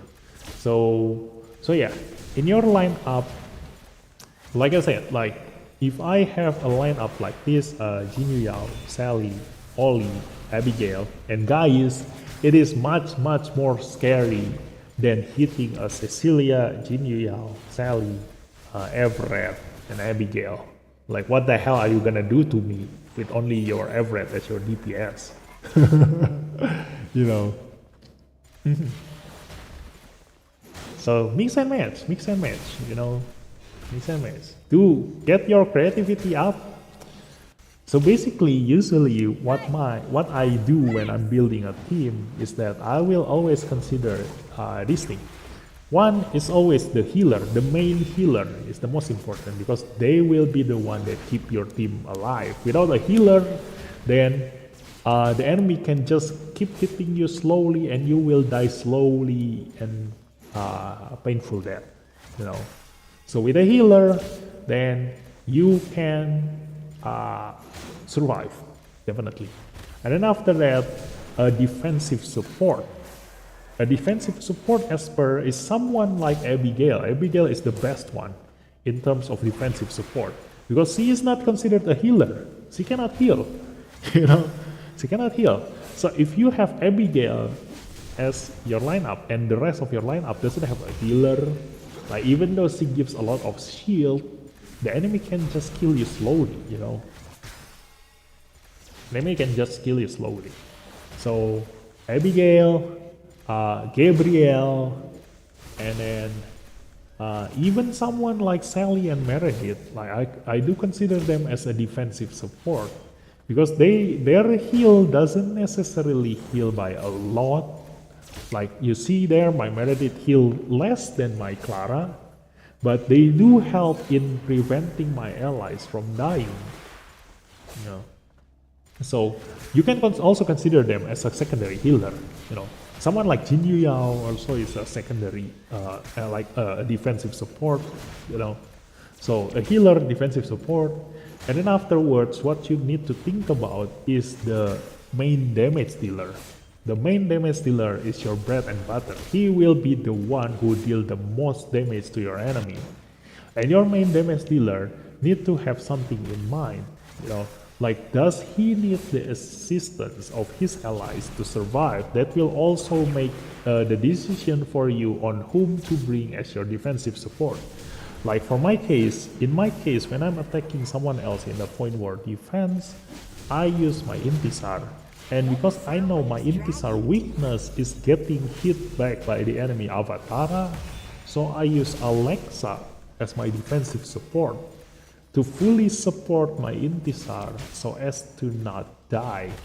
Because I just need to permanently give my Intisar the kiss of the nightingale buff from my Alexa, and she can survive getting hit by anything in the game. And also she has a stealth buff almost permanently on her, so I can be pretty much sure that nothing can one-shot my Intisar except for Young Julie, JJ. In demon mode, that Young Julie can remove the Kiss of the Nightingale and straight up kill my Intisar. If they lucky, they have a 20% chance of hitting my Intisar among all 5 of my espers. So that's how you decide. Like for example, like if you have a DPS like Gaius, your support, your defensive support will be someone like Oli, because Gaius is much more paper than Intisar, so the enemy can just aim for him. Like for my Intisar case, like because she is in stealth, so even if I have my my Alexa, if the enemy can target her, they can just put like attack down or defense down, attack down or miss right up or stun her, then she cannot do anything. So for the case of Gaius, like because the enemy can target him, if you give someone like Oli as your defensive support, that definitely will solve his HP issue, so he won't die before he manages to change into God mode, but it doesn't solve his problem of getting controlled by the enemy team. So you need someone else who can cleanse or give immunity. So that's where Gabriel is very important in every lineup, So that's why the the 4th Esper is another support. It's gonna be either like offensive support, or you can go with another defensive support to support your main DPS. So you have 2 defensive support for your main DPS to be able to survive for that main DPS. So depending on needs, okay. And then the healer, that one is obvious. Like let's just ignore the healer. So 2 defensive support or 1 defensive, 1 offensive support, and then main DPS. Like for example, my Intisar is self-sustained with only Alexa as my defensive support. So my other support can be an offensive support. So I usually just go with Meredith. She can also deal damage, at least. Or I can just go around with a controller. Usually, I mostly use Brisker. So yeah, that's how I think about my lineup. So you need to fully support your main DPS in that sense with your other 2 espers. And then after that, the last esper must be self-sustainable. So that's why everybody is always bringing height. Like they always bring height in every point war defense lineup, because he is self-sustained. He cannot be controlled. He can lifesteal using his Hades set. And then if he ever survives getting hit by the enemy, your healer can heal him back to full health. And he also can revive from death, in a sense. So that's the self-sustained DPS. Usually, most of the time, it's gonna be Bruiser. So you need height, you need someone like Young Julie, you can use someone like Donar or Hercules, like all those Esper are self-sustained, because they don't really need someone else to support them. They can deal, like they can go with their maximum potential by themselves. Like for example, like if you think about Gaius, like Gaius is a main DPS, but he also cannot self-sustain because he needs an attack buff from his teammate if he ever want to deal a maximum damage. It's not necessarily, you don't necessarily need attack buff for Gaius because he already deals so much damage, but if you want him to deal maximum damage, then you definitely need to give him an offensive support that can give him attack buff. So yeah, not that much better compared to Intisar. That one is obvious. So let's try something else, like probably Sally. Let's go. So yeah, wait, my Dislyte crash. So that's how I usually make my lineup, you know.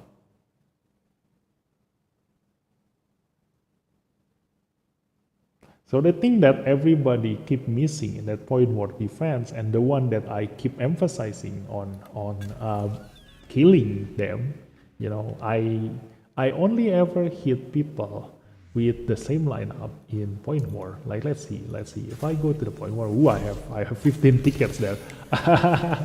Let's go. Wait, let's use up the point here. Let's see. I always ever gonna hit the same team. Okay, so my decision will be like this. This one has Gabriel, skip. This one has Noah, skip. This one is Speed Team, skip. This one has Tricky and Speed Lead, skip. This one is Speed Team, skip. This one is Speed Lead, skip. So let's just go here. This one is much easier for me to kill. So there you go. I already have my lineup here. So because the enemy have height, then I'm going to use Ahmed, because height can reduce my maximum HP.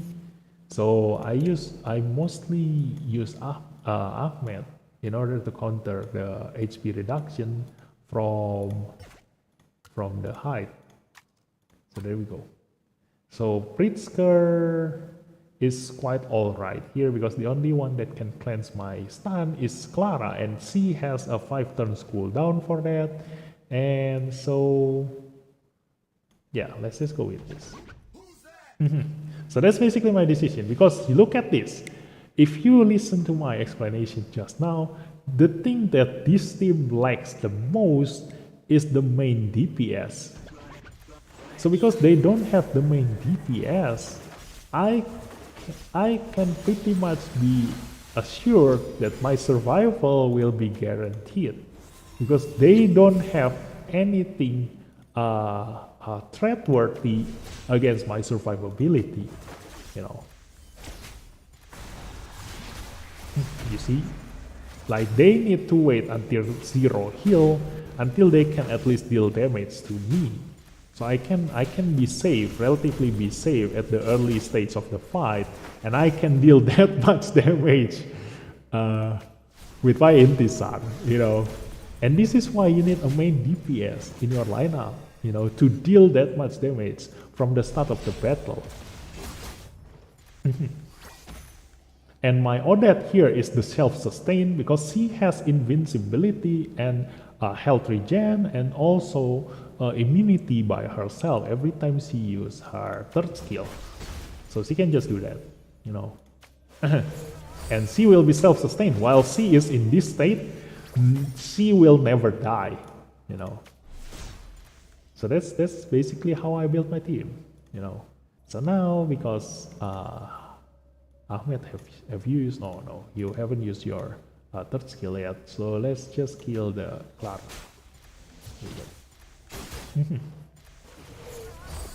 Yeah.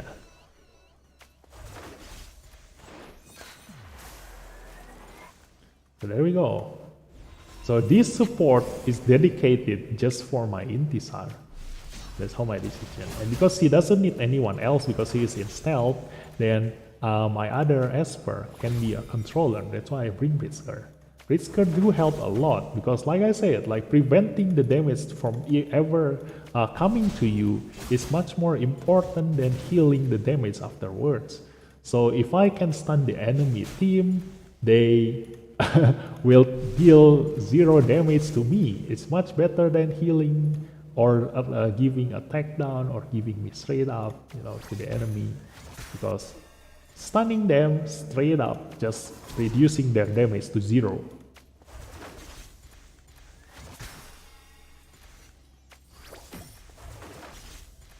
Okay, so let's kill the Clara. Bum bum bum.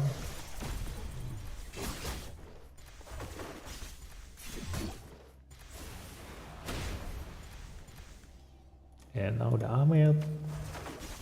Yeah, this is the thing, like you can never consider the height as a main DPS, So that's why I can just totally ignore the DPS because both of them are bruiser.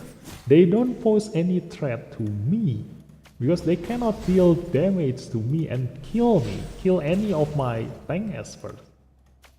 You know, that's why it's much scarier for a defense lineup to have Gaius compared to these two bruiser. And wow, he is totally killing himself, hitting my Intisar with the return damage there.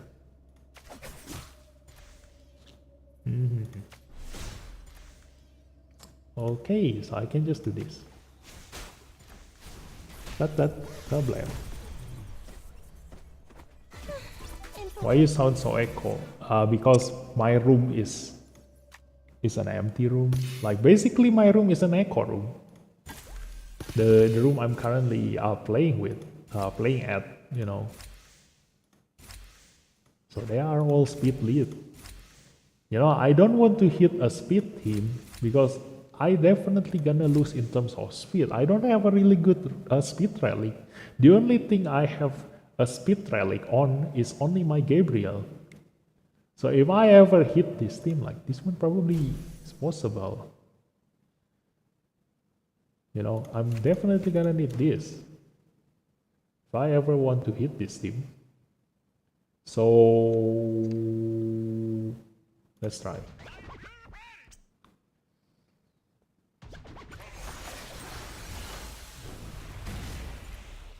Okay. Okay, let's do this. I do need to protect my Intisar because the Jiang Juli gonna use AoE on us, and she is pretty much gonna die if she gets hit by Jiang Juli's AoE. So yeah, and I will need to deal with the enemy Intisar. So that's one thing because of this. Yeah, that's how strong Intisar is. I know how strong Intisar is because I have one. I have one too. And wait, did he already move? Yeah, I think. Hey, wait, has the enemy only your Intisar is full, right? So yes, it's been for quite a long time. Let's see. Do you want to try to kill the hide? Let's just kill the hide. Because I do want to waste the Ollie's passive, you know. So let's just kill the hide. There we go. I want to waste Ollie's passive. And let's just stun all of them. So because Ollie is on invincibility, so that means that the only way for me to waste his passive is to just kill Hyde. So having Hyde here is counterproductive together with Ollie, because the way for me to waste your passive, I can just kill your Hyde, and when Ollie prevents him from dying, he won't get the invincibility buff, which can actually, like, if I do yeah, that's the bad luck that I mentioned, you know. That's the only thing for the enemy to kill me, you know. Just kill my Intisar straight away, you know. But lucky enough, we have Gabriel as a secondary DPS in here in my lineup. So let's just hope for the best. I do want to protect my Gabriel so she doesn't die. So let's go, Gabriel. Kill the Intisar. There we go. And let's just stun the Abigail so she doesn't resurrect, and kill her. Damn, one shot. Yeah, obviously. Like, that's why you need to protect your main DPS, you know. But that's why Jiang Juli is really strong in a defensive position, because he can somehow ruin your entire lineup by doing that.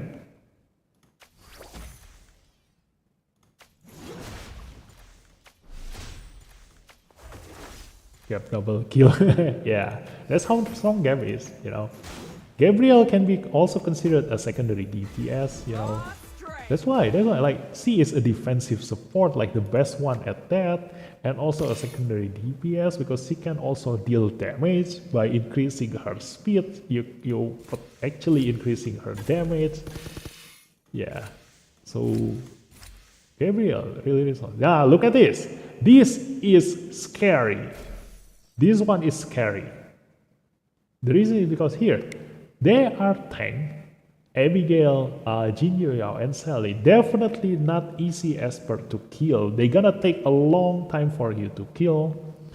And then Unas definitely have the highest speed in this, like in this entire 10 Espers that we have on the screen here. Even if I put speed lead and bring my highest speed, there's a possibility that the enemy Unas have a higher speed than me, you know. So this is scary. That thing alone is already a mental attack to me.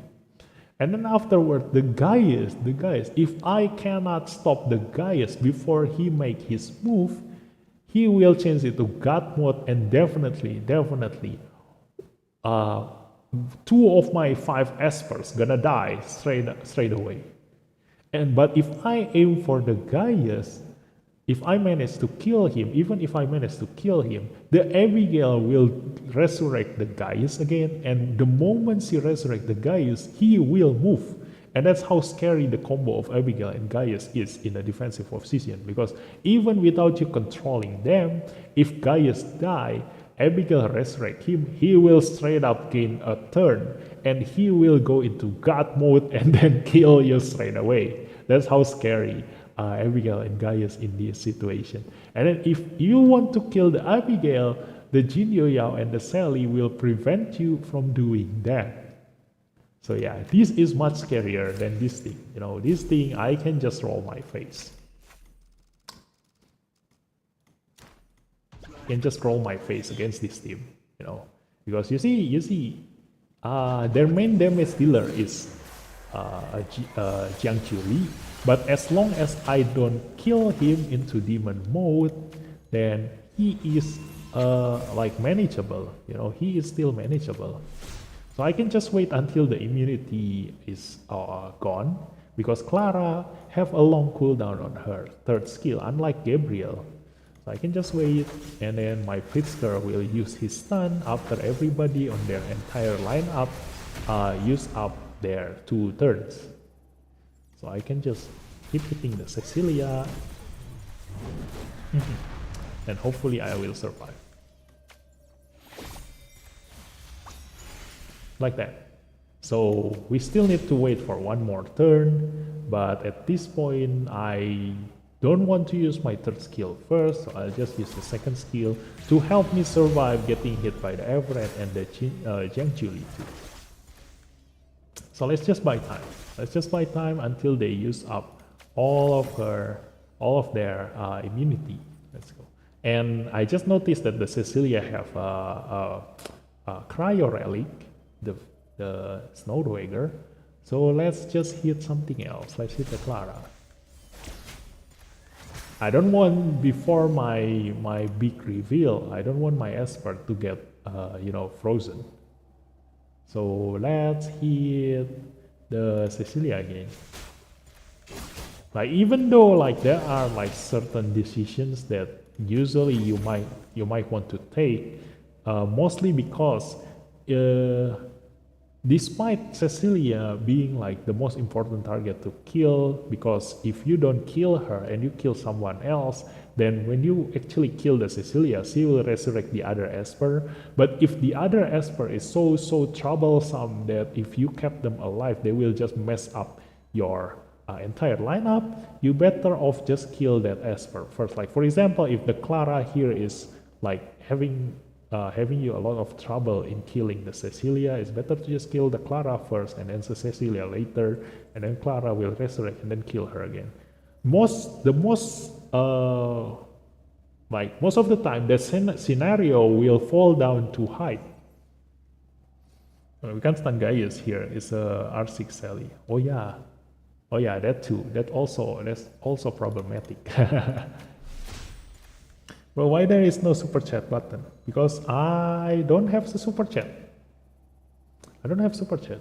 Like, I'm not yet affiliated with YouTube because I don't have enough subscriber. I don't have enough followers. I don't have enough subscribers. So I cannot have the super chat button because I am not a full-fledged YouTuber.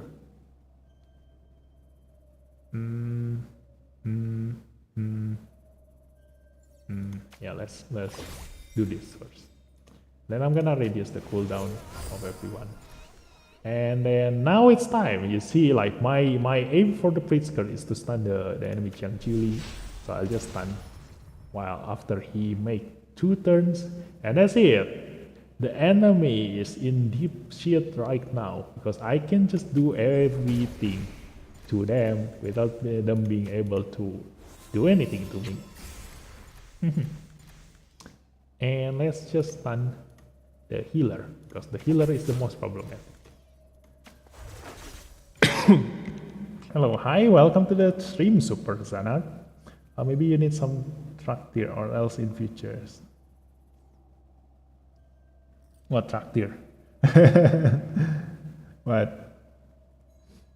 Hi, Vincentius. Calvin, semangat kontennya bro, you're doing great. Thanks. Can I see your average build?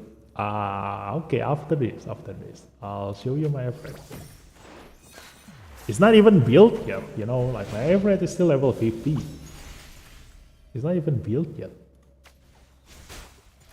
Let's go and die Cecilia faster. And I do want to stun the Jiang Juli.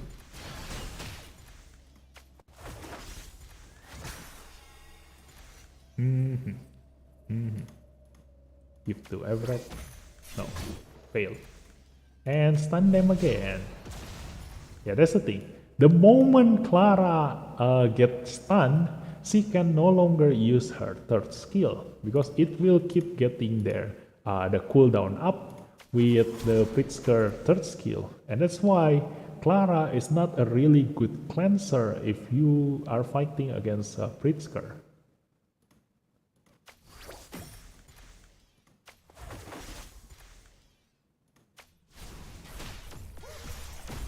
There we go.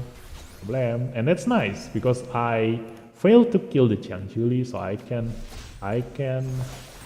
stay alive a little bit longer before he managed to change into demon mode.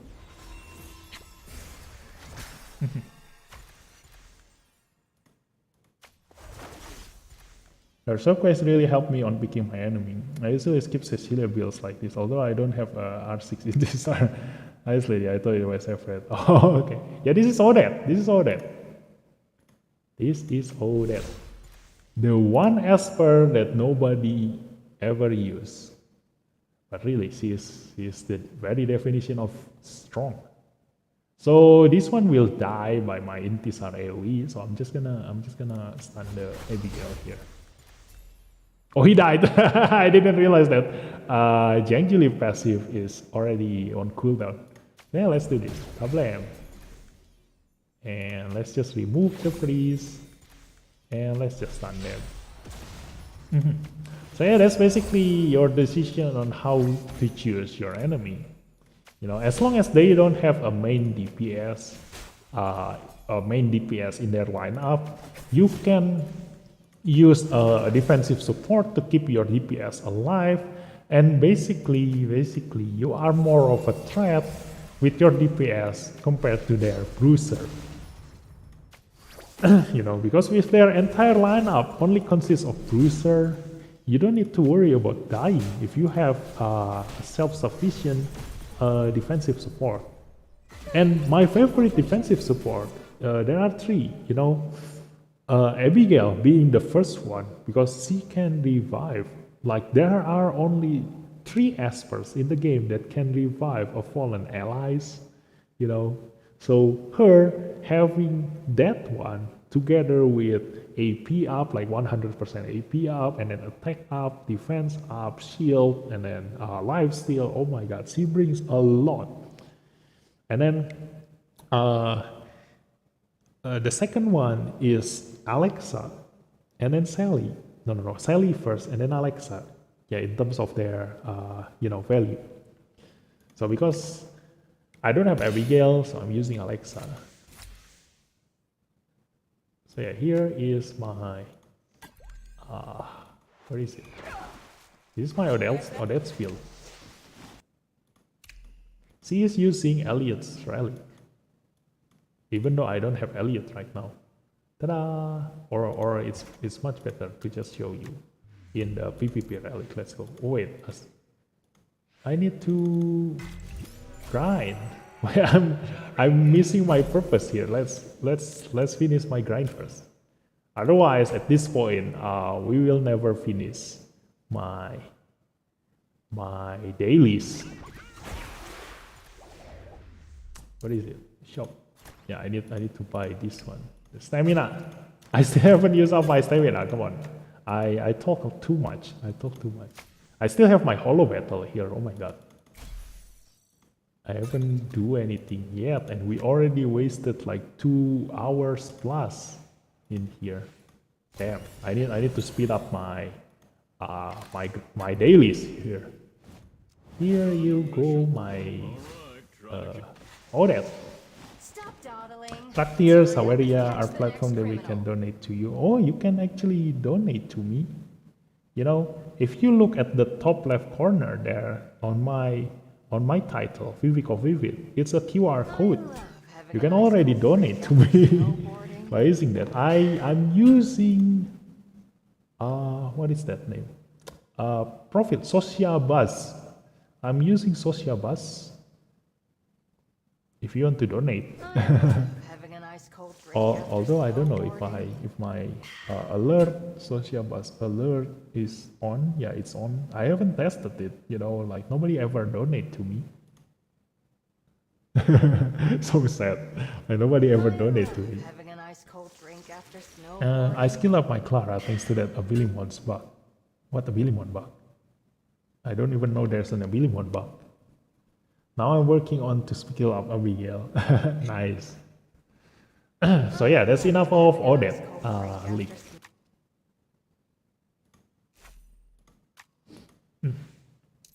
So let's go. What else?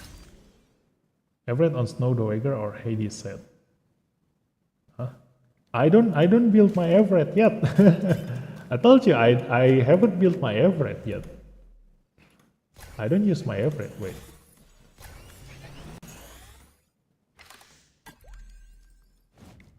Got a new mission? Alright, try to keep up. There. Level 50. No relic. Don't worry about me. I don't use Everett. I don't have social bus. Usually I use super chat to donate. Too bad. The event shop, buy 55 billion ones for 1,500 chats. Wait, what?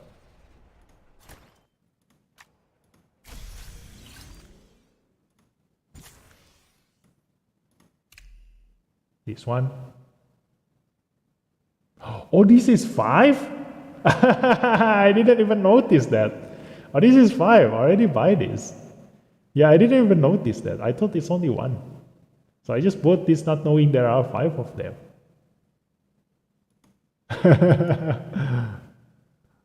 Okay. Yeah, that was a really good deal. It's a really good deal. I didn't even know.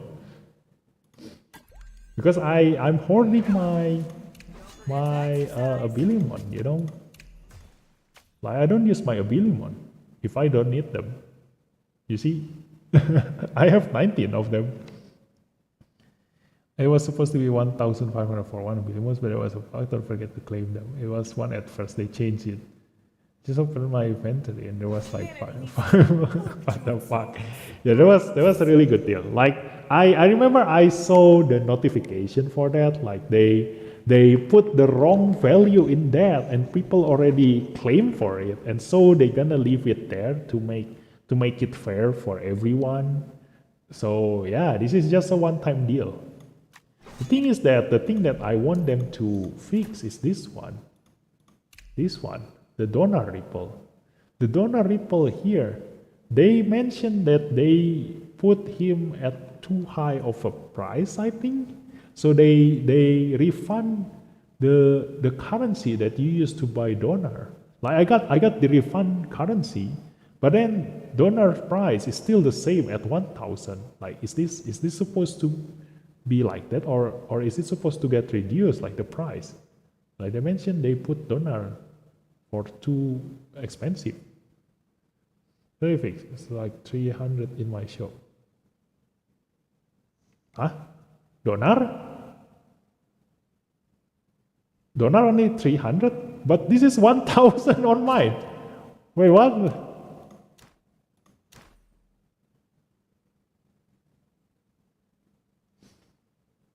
I use them for tongues fun just because I like you. Oh, I need to tell the customer support then to fix mine. Like I'm afraid to buy him, like just in case, because they mentioned they're gonna reduce his price. But why am I still seeing him at 1,000 here? For first 10 times 5 ripples, they charge it for 300. Okay, maybe I need to ask them later.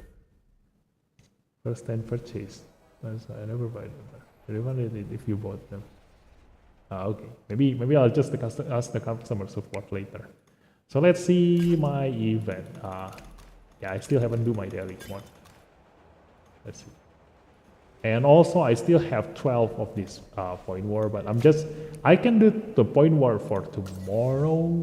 So I'm just gonna do the things that I cannot do tomorrow. This one also still have 24 hours actually, but I do want to hit the ones that my teammates cannot kill. There are a lot that haven't attacked, so hopefully they will attack the lower ones. I'm just gonna hit the one that usually people cannot kill. So this one, you can see here that to counter the Changchuli, I definitely need a Pritzker here, and he is a really good speed captain. So okay, so they only refund the first 10 copy of donor, but I got 6,000 currency for that. I got 6,000 currency refunded for buying donor, because I always buy donor every time the shop refresh. So yeah, I definitely need to clarify with the customer support for this, because if only the first 10, that means that I will only get refunded like 1,400 currency, but apparently I got a mail saying that I got a refund for 6,000 of that currency. You know, so it's definitely more than just the first purchase. You know.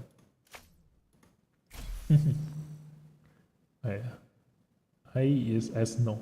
Height with JJ and Gap is so hard. Yeah, if the thing is that this is not actually hard. Like I almost read that wrong, because this is Gap, not Gabriel. If he actually put the Gabriel in here, then this will be hard. But more so, like if he put Clara in here, then it will be really hard. You know, because what they actually need is immunity for the Jiangqiuli. Otherwise, I can just put Pritzker here, and I don't care if I increase the height stack with my Pritzker, because it will never reach 50 stacks with my Pritzker. So I need to stun the Jiangqiuli with the Pritzker and cool down up his skill, and then Ahmed cannot cleanse his stun. So his threat is definitely gone. You know, Jiangqiuli's threat is gone here. And then my other DPS, I want to use Sender here, because they are both wind. So I definitely need Inferno DPS if I want to kill them efficiently. But then again, my Sender can easily die if he gets hit by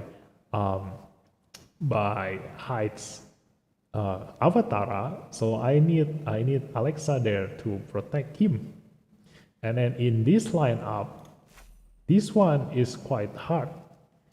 Because there is Gabriel. I'm more afraid of Gabriel than any other Esper in the game, just because she has a permanent immunity. So I definitely need something that can cleanse that immunity. And then someone that can kill a tank, which is probably someone that is quite strong in that sense. Let's just go with Intisar. But the thing is that because I use Alexa here, then my Intisar is having a lot of trap here.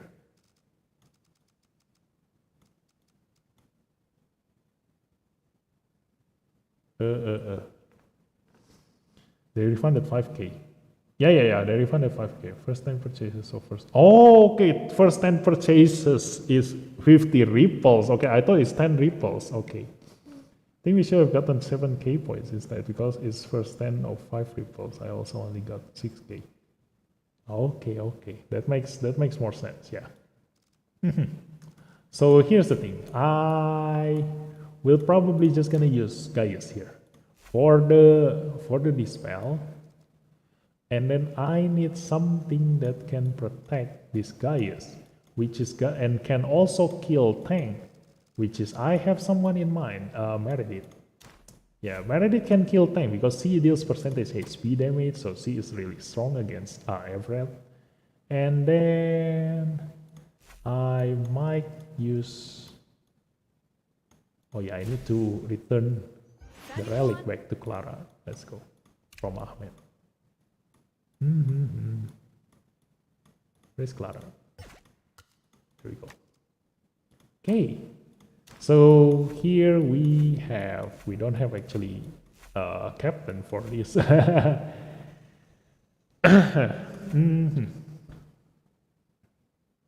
Or maybe I should go with Ahmed. Now, problem is that I'm afraid if the Gabriel use a tyranny of Zeus relic. So let's just go with this.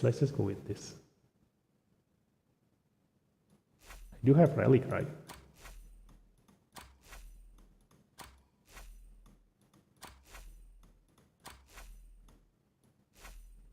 Yeah, there we go. Battle. I think we should have gotten 7k points instead. Yeah. Oh yeah. Okay.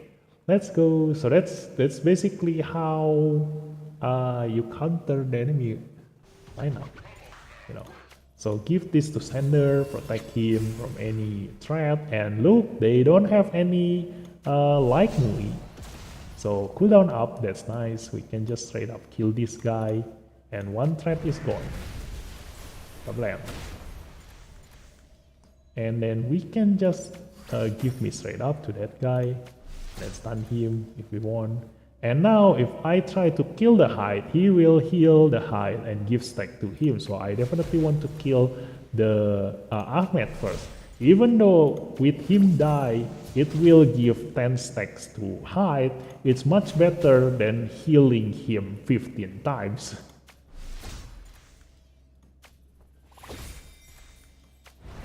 Problem. This one. And protect the sender again, so he doesn't die. And do that. And the thing is that this guy is still point war 13, so I shouldn't take so much precaution against him. But I don't want to be, like, underestimating my enemy. Just like this, look at this. They have a higher speed than me. So that's definitely a threat. But the thing is that they probably won't be able to kill me. So let's just do that. And kablam! Remove all of their buffs.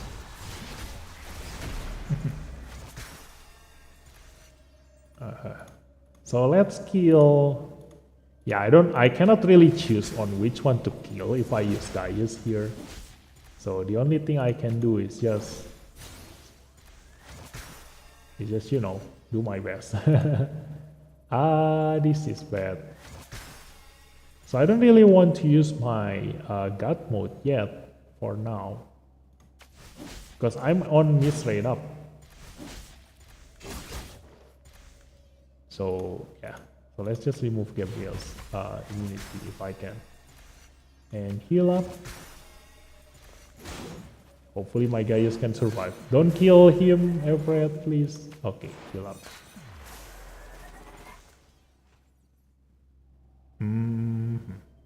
I cannot really kill them, you know. So let's just change.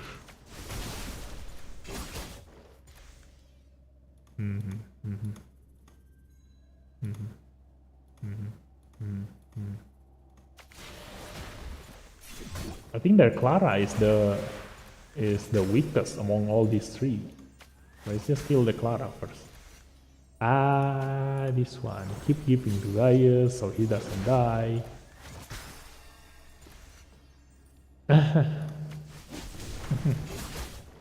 Yeah, this is how paper Gaius is. That's why if you want to play with a main DPS, you definitely need to give him all the support that you can give to him.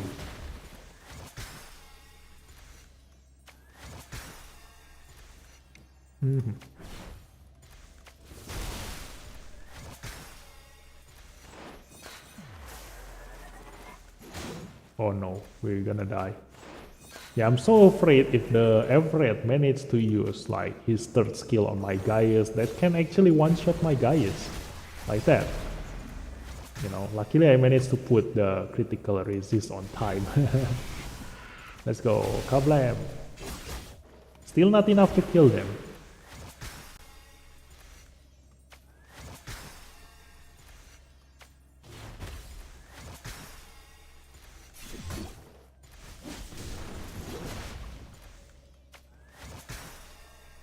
Oh no, this is bad. Okay, we managed to somehow kill the Clara, so now we can safely kill the Everett. Hopefully. No, don't die. Oh no! Yeah. So it's now only Meredith left. This is the good thing about Meredith, you know. Like if you still have Meredith, you can have a fighting chance because basically every time Meredith uses her third skill, it will cut the enemy's HP by 30%. So in 3 turns, like if I manage to use my third skill 3 times on the enemy, they will definitely die. This is my backup. This is my insurance if my Gaius die. No, that's the damage. That's the damage.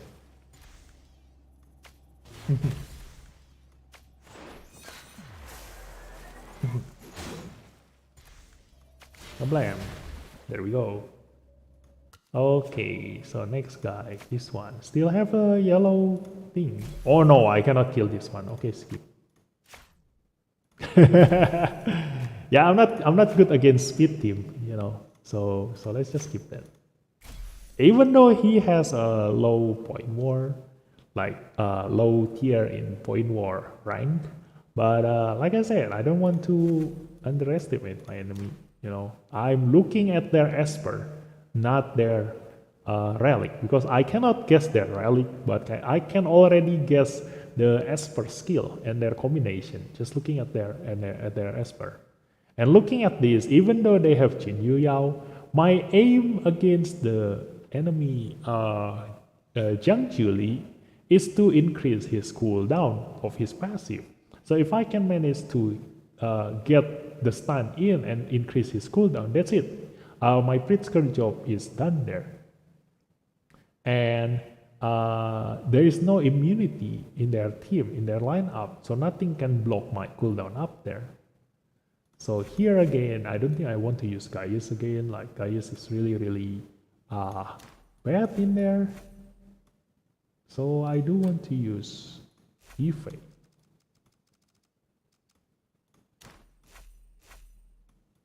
Let's see. Ife. Oh, it's being used by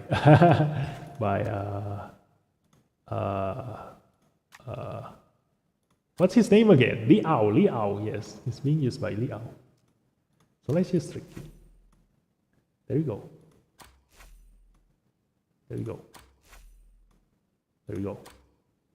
I don't know if this is sufficient, but all of them are tanks, so I hopefully Meredith heal will be enough to self-sustain them, while their damage source is only Everett. Like, I don't think Everett can one-shot any of these three Esper, so it should be enough.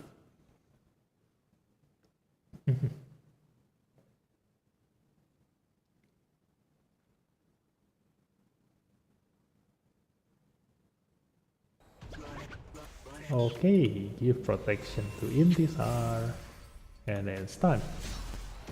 No, no cooldown now. Too bad. Yep. So I need to kill the Jinyu Yao first. Let's go. Yeah, I cannot help with the the demon one. Once I failed the stun, that's it. I cannot stop my Intisar from killing the enemy's Jiang Juli. So I also don't think I can one-shot him with Abigail's shield there. Yeah, I definitely cannot one-shot him. Let's just try. No, not enough. So let's do this. Problem?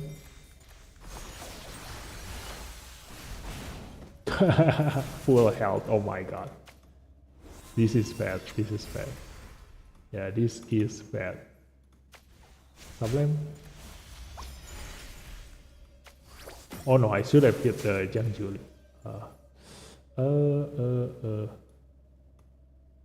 Oh no.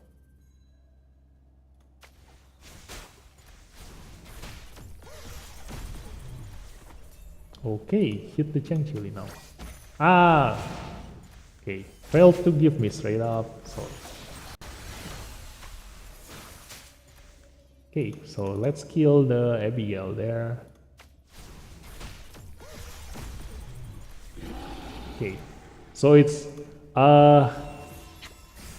do or die. Yes. Okay, so that's it. That was 50-50, you know, that was 50-50. If the Jiang Juli hit my Intisar, then that's it, game over. But if Jiang Juli hit my Alexa, then my Intisar will go on berserk, because she will be the sole survivor there, and the only, and without the stealth buff, she can just spam her first skill. So yeah, let's just use the first skill first. Abigailnya kenceng, ya. Welcome to the stream, Ardi. Ya, Abigailnya kenceng. I do want to kill this one first. Let's go.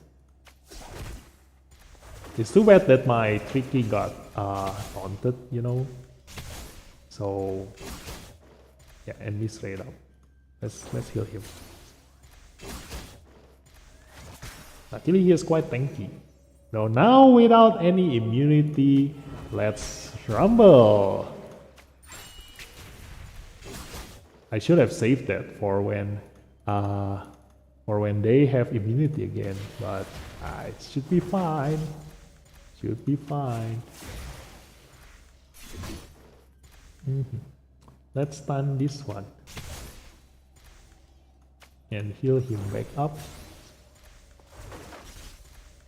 And then no, I'm not on tyranny set. And let's stun the Everett. Nah, let's just leave the Everett. The thing is that about Everett, like the more you hit him, the more he will counter. So the best way to counter him is to just ignore him.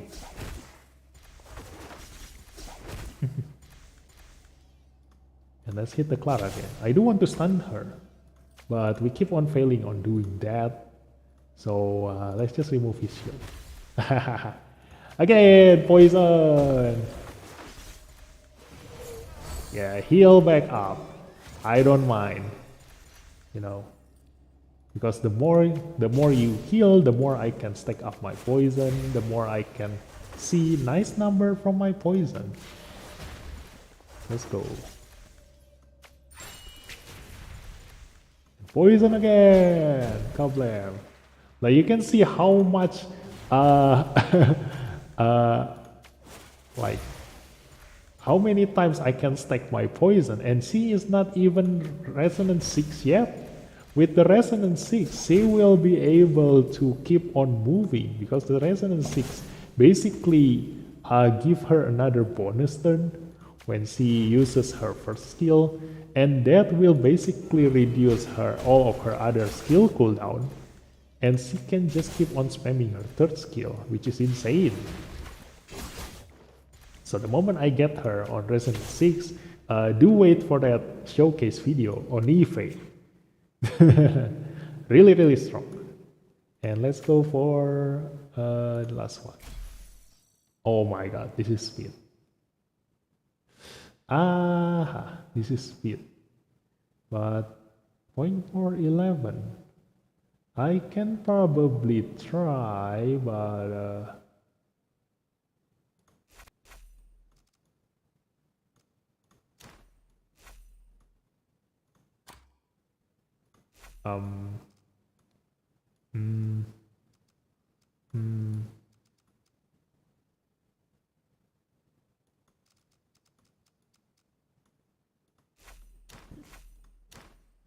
that one. Or well, Everett. You want me to bring a level 50 non-relic Everett? So let's go with that. We fight fire with fire. And that one, I do need a healer.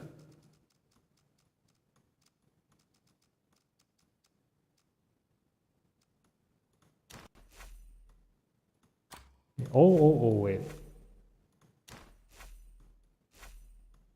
Yeah, this one. Let's try it. Let's try it. I do want to fight fire with fire. Let's see who is faster, his Dahlia or my Gabriel. 203. Let's go. This one. This one should be fine. This one should be fine.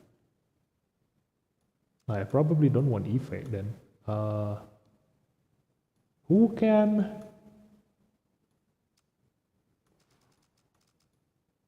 Yeah, it's okay. Let's just go with Ife.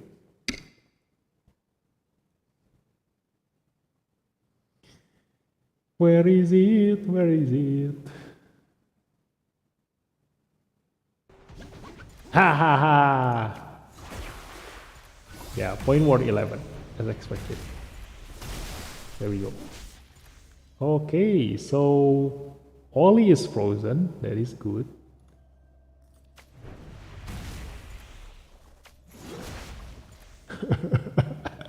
This is the best scenario I can ask for, you know, like Ollie make himself frozen, which means that even if he trigger his passive, he won't give invincibility to any of these two espers. And then Gaius is stunned, and nobody in their team can cleanse, so that means that I can buy time before he can use his God mode for another turn. And then Dahlia is taunted and defense down, so that means that if I go into God mode, she will definitely die.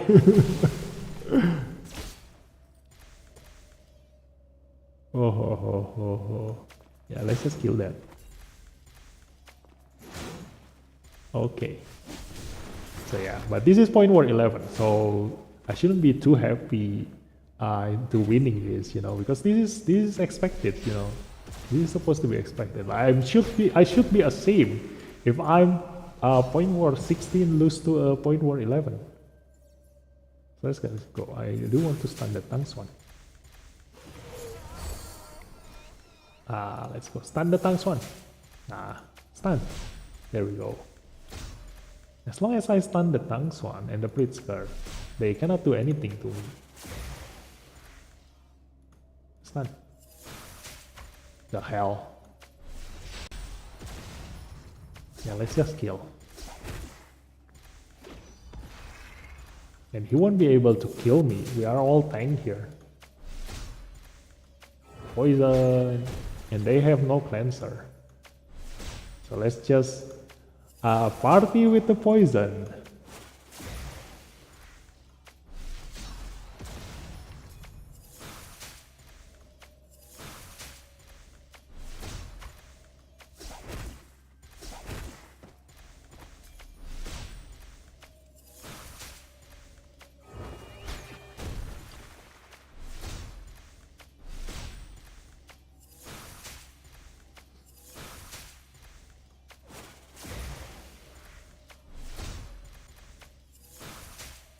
Oh yeah, I should have let him move. If he never move, he won't get damage from the poison. Yeah, that's the only weakness of poison. Bisa-bisa ya Oli freeze. Yeah. Yeah, because my Oli is on the Wager set. Okay, that's one daily finish. So let's do another daily.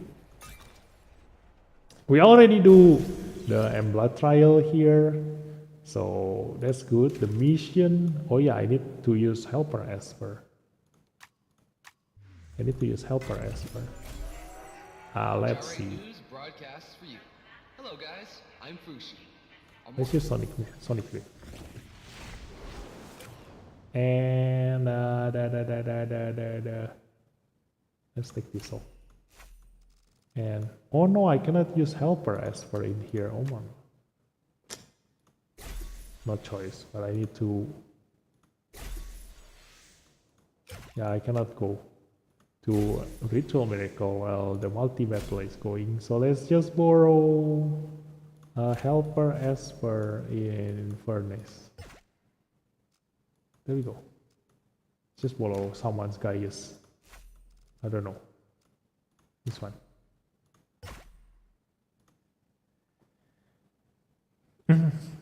Rugi nggak sih nyelesain Sonic Rift?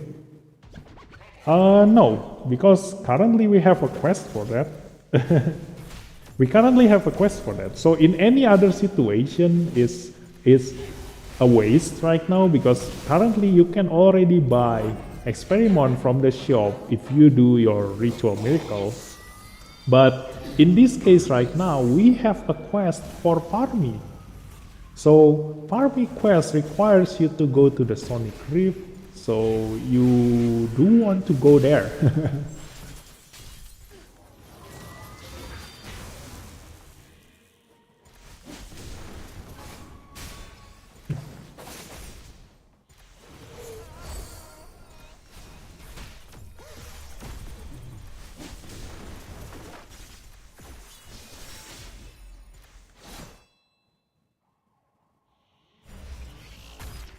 Uploading the battle data. That was quick. Okay. So here's the thing. This thing, Sonic Rift, you see?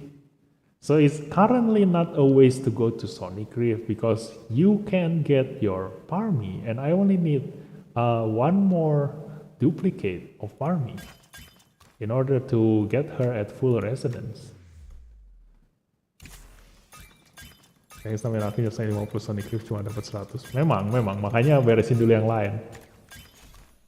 So that's why I finish up the one that gives the most point first before I go for the Sonic Rift, you know.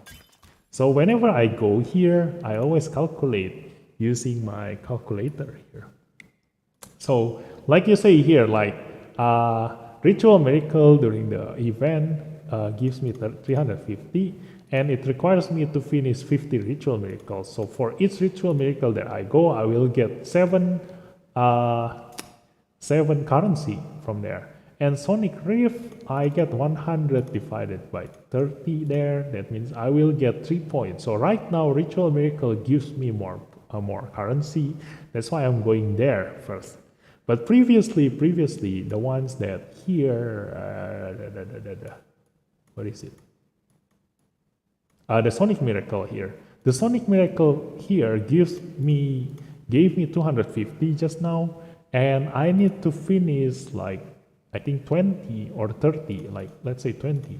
So one of the like for each Sonic Miracle that I go, even though I don't need the Sonic Miracle anymore, like I don't need the Ascension items anymore, but this one gives me the most value from my stamina into getting the Parmy's currency. So yeah, I finish up the one that gives me the most currency first, and then I will do the one that gives less currency afterwards. That's basically my decision into using my stamina. So so your stamina doesn't go to waste, you know.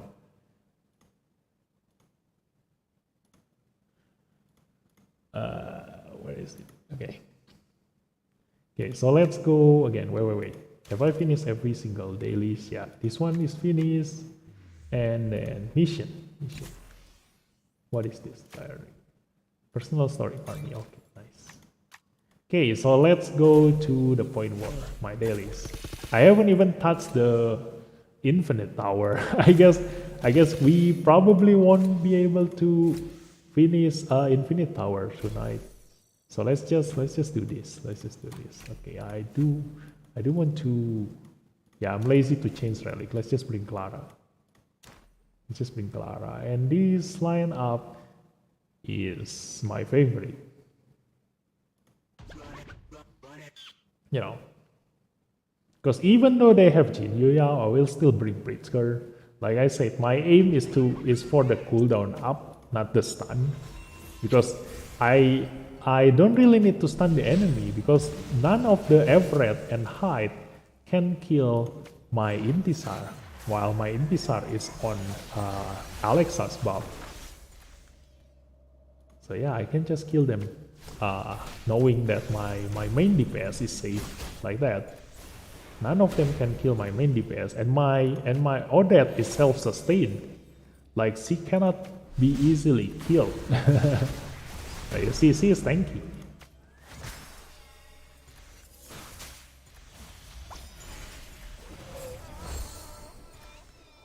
And yeah, I'm gonna use this to that one. So because among all of the enemies here, the one with the least, the slowest movement speed is the enemy's Everett. So if I freeze him, that means that he will take longer to recover from that freeze compared to the other Esper. So I can make use the most of Odette's stun, you know, on Everett compared to the other Esper.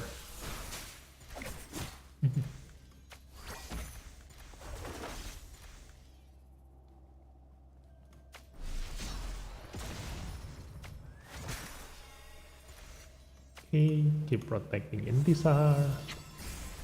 And then I don't really need the ice shield, so let's just keep hitting the Jin Yuyao. I do want to kill the Jin Yuyao faster. So, yeah, this one. Problem. And AP up. Hopefully I can kill her. No, not enough. Not enough with Pritzker and Alexa. Okay, so I now need to take care of Ahmed so that Ahmed doesn't heal the Jin Yuyao back to full. Sees them. And there we go. We can probably hit again the Abigail now and freeze. Oh, no. Yeah, this is the weakness when I'm not using Ahmed, is that my maximum HP gonna get reduced every time Hyde hits me. So I will be in a trap if I get reduced lower than this, because he can, the lowest amount of HP reduction, maximum HP reduction that you can get is around 40 to 45%. That's the maximum amount. So if you do have Luoyan, like no matter how many times you spam your third skill, you cannot get the enemy reduced below 50% of their maximum health. You know, otherwise it will be very, very OP if you can just keep reducing the enemy's maximum HP without any cap. Like you can just give your fastest relic to Luoyan, and you can basically reduce the enemy's maximum HP until they have only like one maximum HP. It will be really, really funny, you know, if that can actually happen. So yeah, that's the threat from Hyde if I don't use Ahmed. Maximum HP reduction.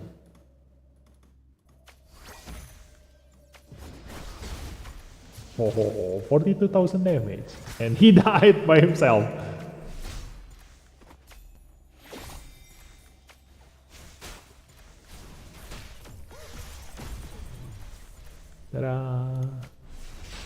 build Loyan Bang? No. I haven't built Loyan because there are more other priority esper for me currently that I need to build. So yeah, I don't have that much free materials that I can spend. And right now I don't really need him to, so yeah, this have tricky, so I don't want to hit that. So yeah, because right now I'm currently quite okay with my current espers, like I can keep killing enemy without any problem. So I don't really need the Loyan. Even though he's probably gonna be really good if I manage to put him in a defensive position, but he gonna require me to spend a lot of gold, you know, in order to build him.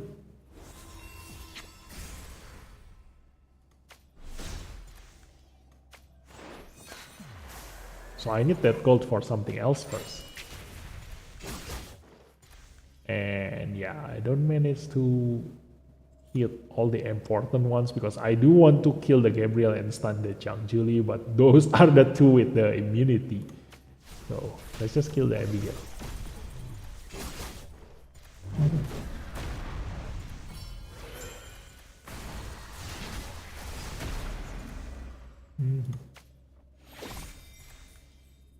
Okay.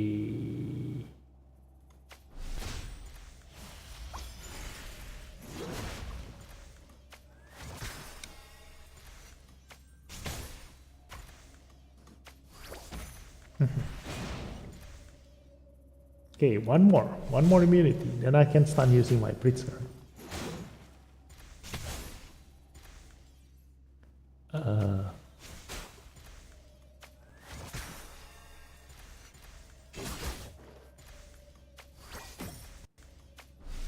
Oh no, I misclicked there. Ah, damn.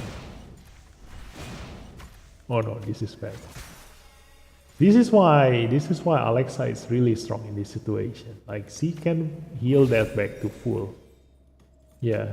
Oh yeah, I haven't continued from my previous story. Like, you know, the three defensive esper that you must definitely have in your lineup is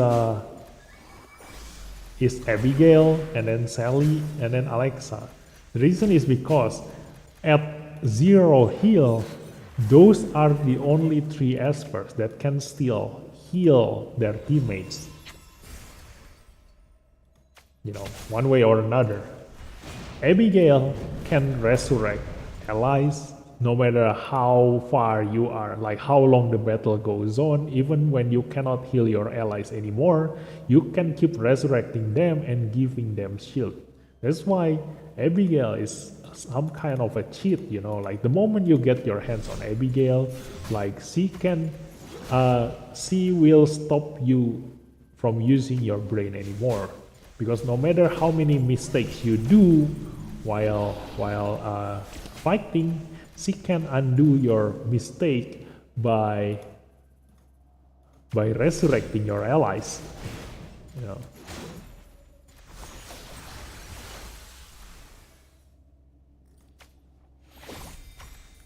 So, and also then the two other espers, Sally and Alexa, is also because at 0 heal, they can still heal their allies with their HP equalizer, you know. So he should have his skill on cooldown. Yeah. Yep. So that's good. So let's just kill them. Kill the Abigail. So yeah, like in this situation, like my Alexa can still be useful after my Clara becomes useless. She cannot heal anyone anymore at this point, but my Alexa will still be able to do her job.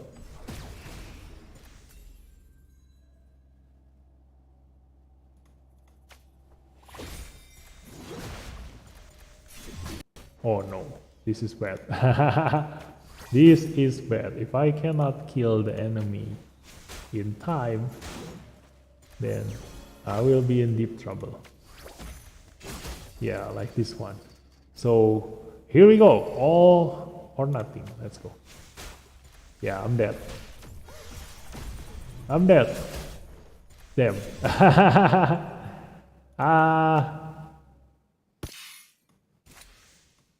Just need one more turn.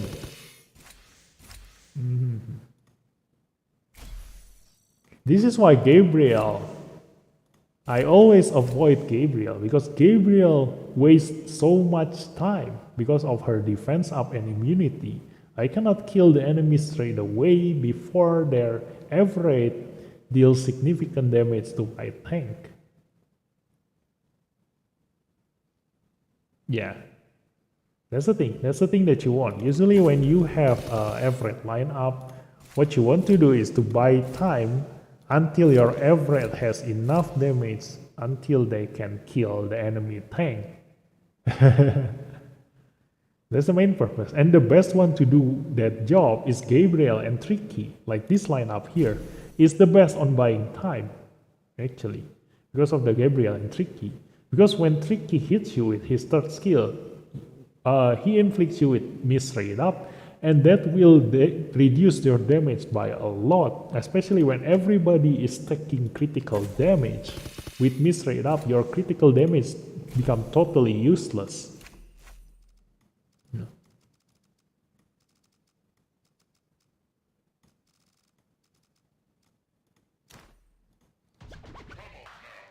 Their critical damage become useless, and then after that they still have Gabriel who can inflict a takedown and then defense up to their teammate, which is the best defensive support in the game. Like it doubles your survivability and then also immunity, so you cannot kill that lineup that fast, you know, unless you have like a speed team, you know. But I don't use speed team, so yeah.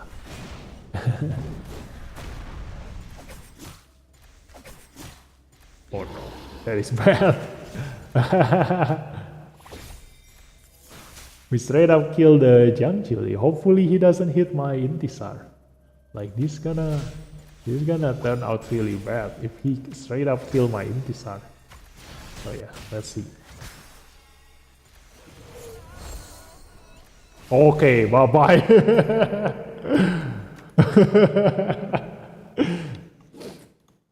Yeah, so you guys know, like, those are the only ways that I can lose, you know. Getting really bad luck against the enemies Yang Julie, or fighting against Gabriel and Tricky.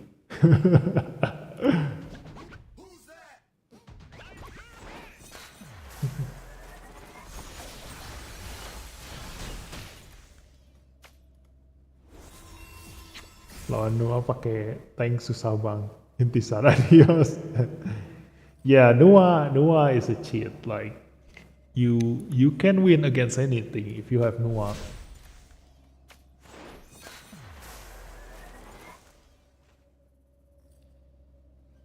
Oh yeah, for those who didn't come for the other day's live stream, like I mentioned on that live stream, there are 3 espers, like 3 game-changing espers that gonna change the way you play the game totally. The first one is Abigail. You know, when Abigail first came out, like she makes you wait, is it Abigail first or Gaius first? I think it's Gaius first. Is it? Yeah, Gaius. So when Gaius first came out, like he changed your gameplay by a lot, because now you no longer need to care about the elemental weakness and strength, because you can basically kill anything with your Gaius, even with his elemental weakness, against his elemental weakness.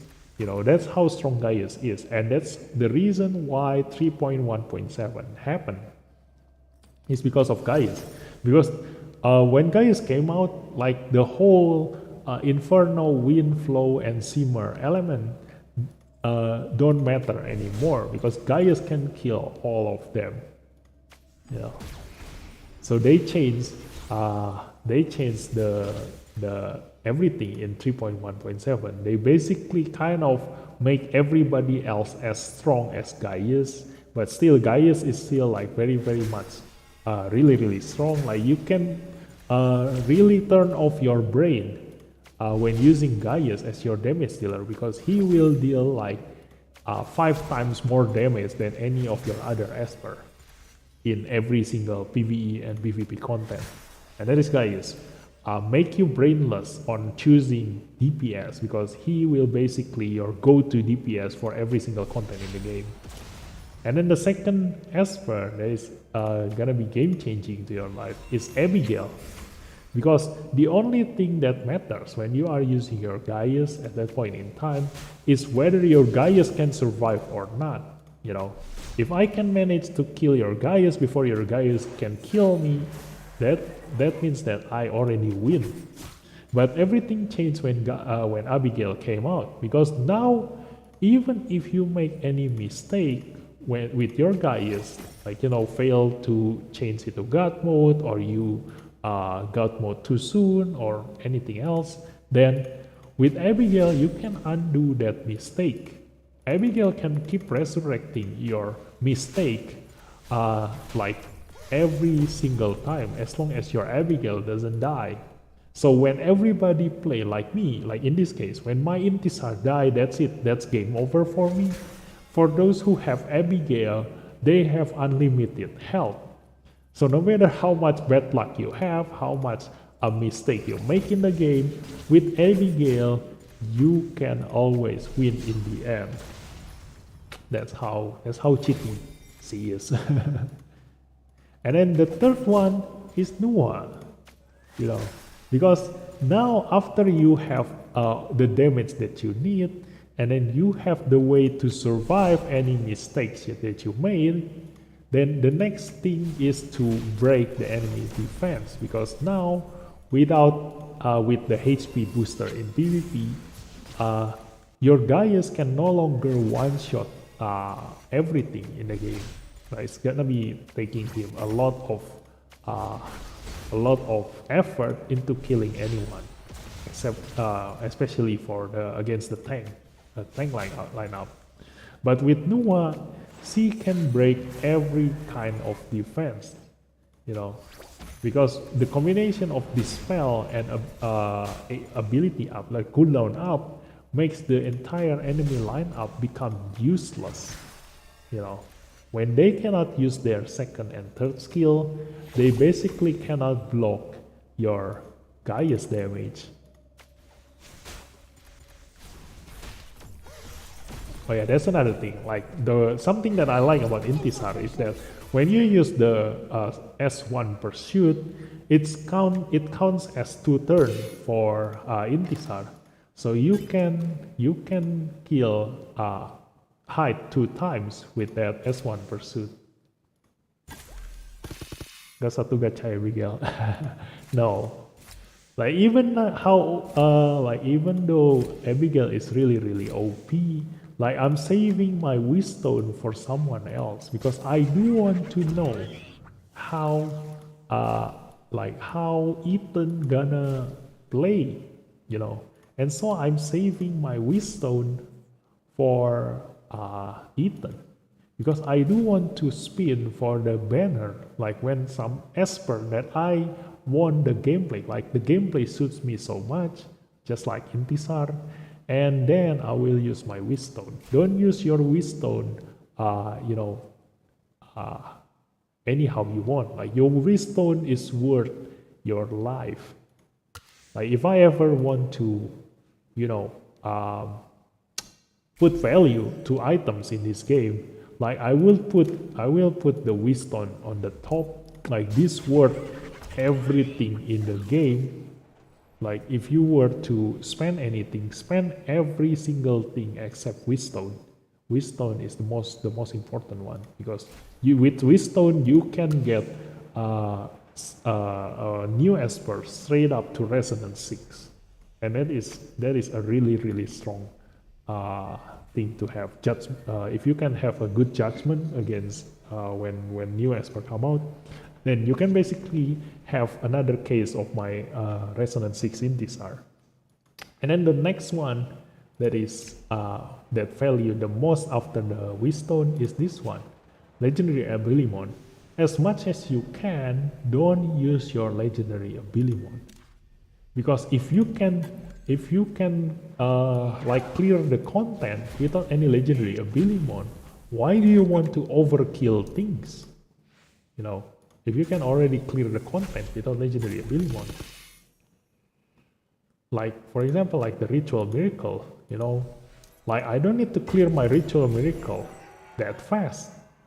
Like whether I clear it in 1 minute, whether I clear this in 5 minutes, it doesn't change the reward. So why do I bother strengthening my Esper if I can consistently already clear the content, the Ritual Miracle consistently? So yeah, tricky, Gabriel, not gonna hit them. This one. Yeah, I do want to change it to Ahmed first. Ahmed is more, much safer against Hyde.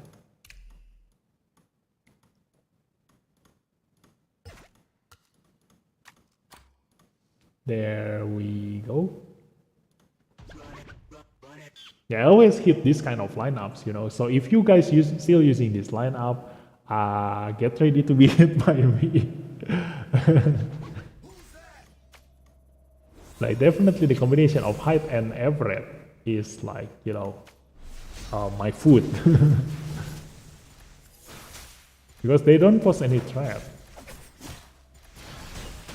Except for the case just now, you know, like there are certain cases where I failed to kill the enemy Everett before they can kill me. But that one is because of Gabriel. That's why I never want to hit Gabriel.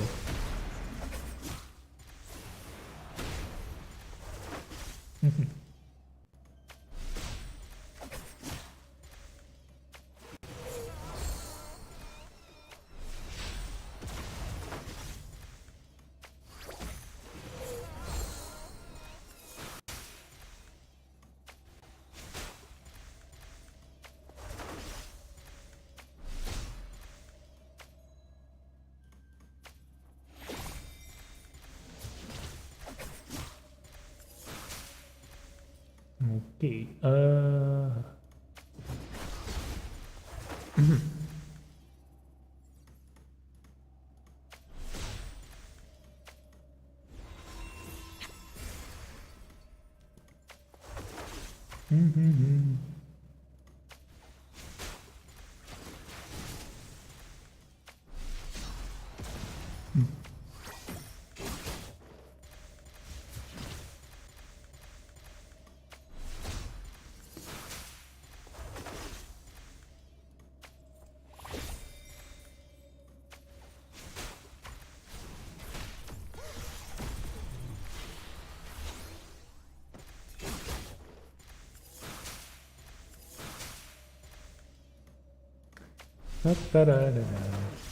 Yeah, I don't think tonight we will ever have a chance to go to Infinite Tower, so I need to change the title.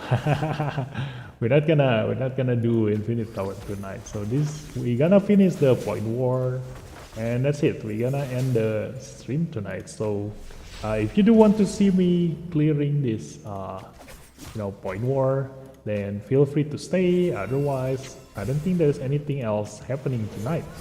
Unless you want to ask anything else, because this is basically a Q&A session.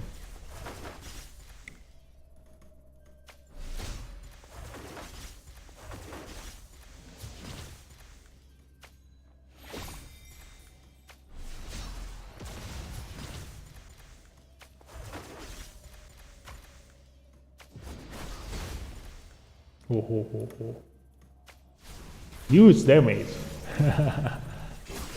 from the Odette.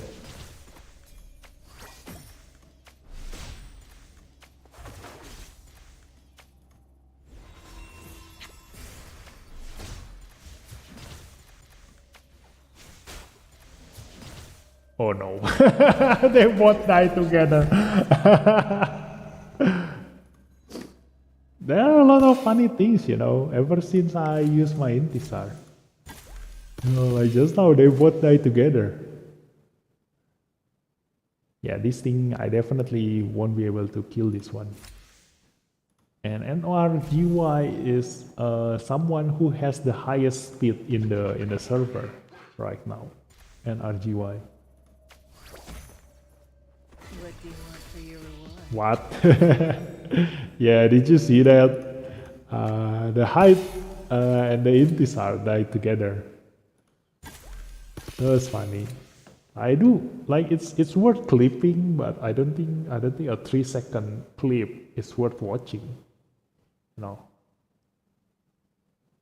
So yeah, and also you already know like yeah, the value of Alexa in PvP is really good in keeping your main DPS alive. So yeah, that's that.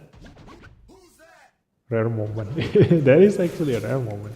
No, actually, it's not that rare. You know, I happen to get that kind of situation a lot, but not with Hyde.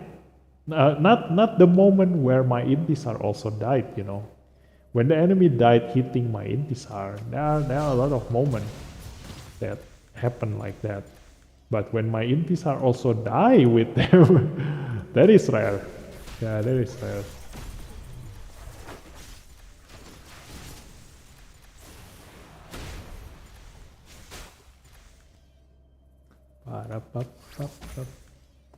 Oh, I should have hit the Ahmed. It should be fine. This one will die. No, not enough. Yeah, that's the payment for my mistake. Full health again.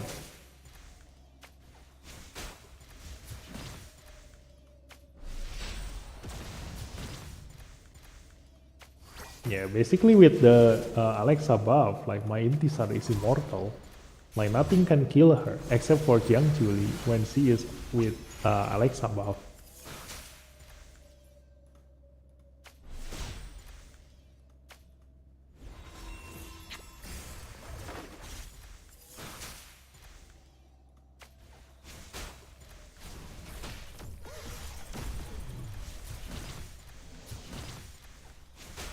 See? That's how strong Intisar Alexa combo is. Oh my god.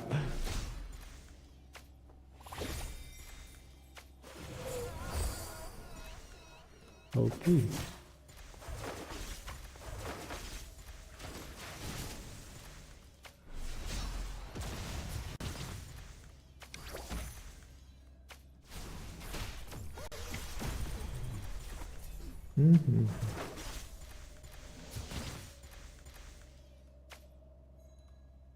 There are so many like you know moments with my Intisar that is actually worth watching. Like right now you guys are watching me doing the PvP and you see a lot of like you know moment where it's actually can be clipped and put in a short video. But I already make so many Intisar videos that I think at this point like people probably already get the idea and they probably bored watching the same thing over and over again. I don't want to be someone who is like, you know, so stuck up with his Intisar, you know, which is actually what I do, you know, like I climb the whole content, clear the entire game content with only a single Intisar. That's how good it is to save your Wisdom. So only use your Wisdom when you are very much sure that the Esper that you're gonna use your Wisdom on is someone that you will use in every single content in the game. And that will make your Wisdom worth so much more. Oh no, there's Unas. Run. Although I can probably try. Like let's spice things up. Let's spice things up. Let's use this. Let's use that, and let's use this. Okay. Let's go. Let's see if I can win my speed against these Unas without the speed lead.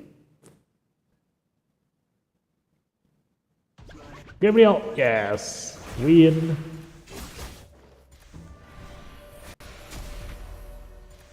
And he is he is frozen.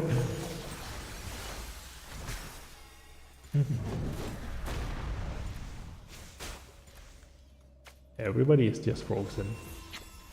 Okay, so let's hit with this. Hopefully cooldown up.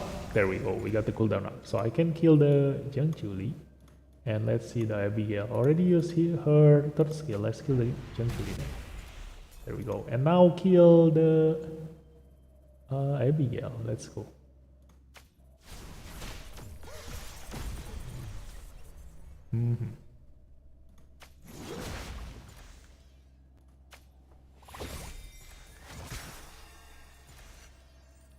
Stun the Unas so he doesn't put immunity, and kill the Abigail.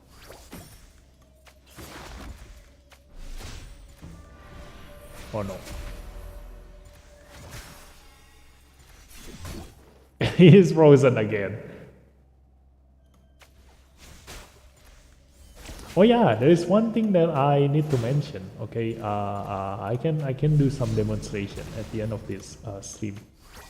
Okay, so I want to show you guys the effect of resist and accuracy, or should I just do that some other day? Yeah, let's just do that some other day. I can just tell you orally now. So the thing is that if you do have a Dowager set, like my Oli is on Dowager set, you do want to generally increase your accuracy, because the chance of your Dowager freezing someone is based on your accuracy. It's also the same case with your Tyranny set. So if you are building your Tyranny set and your Dowager set, I don't know what's the name, it's probably, I think it's Freeze, yeah, it's Freeze. Your Freeze set and your Tyranny set, then you do want to build them for espers that can make use of the accuracy.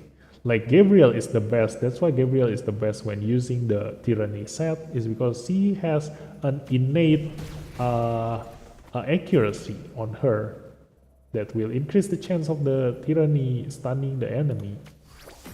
And so like Oli here, I need him to stun, defense down and taunt the enemy. So he has a little bit of accuracy there. So that's why he managed to freeze the enemy sometimes. And so yeah, those two sets, you definitely need some kind of accuracy on them. And then afterwards, I can showcase you the effect of resist and accuracy. Okay, so I'm gonna do the rest of the point war 5 is okay to be left for tomorrow. So let's go here. This is gonna be the closing ceremony for my stream here. So let's just use Donar here for example. So my Donar sits on 63% bonus resist. But here, let me give him less resist. Let's go. So if I give him my Bardon Relic here, let's go. And then I'm gonna make the enemy level 60. And then let's battle this. So here's the thing, like you can see that my Donar is getting hit by the enemy, but he doesn't get any debuff. But if I leave this, oh wait, he actually still have some resist there. Yeah, let's remove that resist. Let's see.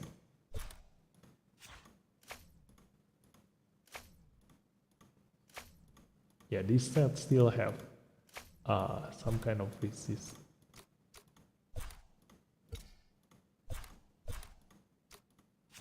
Don't worry, I've got your back.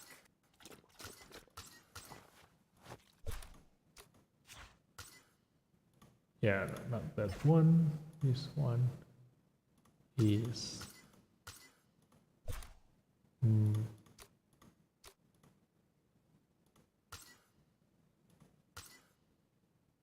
this one, Don't worry, I've got your and back. then this one is this one. Okay. Okay, so let's see. Like he only have 20% bonus resist. This one is from his ascension, I think. Yeah, from this one. This is 15. So let's go. So at this point in time, like you can just keep trying this, and let's see. I got a takedown there. I got pawn there, and I can leave and then keep going in. And you can see how often he will get debuff if this thing happen. You know, the frequency of the debuff. So if you give him less resist, like you can definitely see that even though he, like some people can see that resist doesn't really work, like I can still block the debuff here, but you can just keep on trying. Like if you watch my statistic video, like you cannot judge the chance value if you don't do your test like 1,000 times. So you can see that I still get my debuff there, you know. So if you do this this experiment like 1,000 times, then you can see how many times you actually get debuff. You see, just keep on doing this.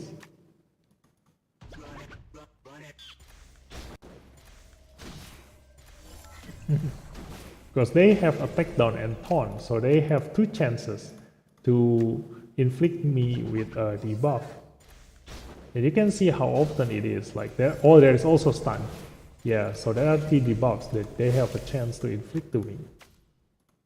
Okay, so you can try doing that 1,000 times and then put the record down in your notes, and you can basically just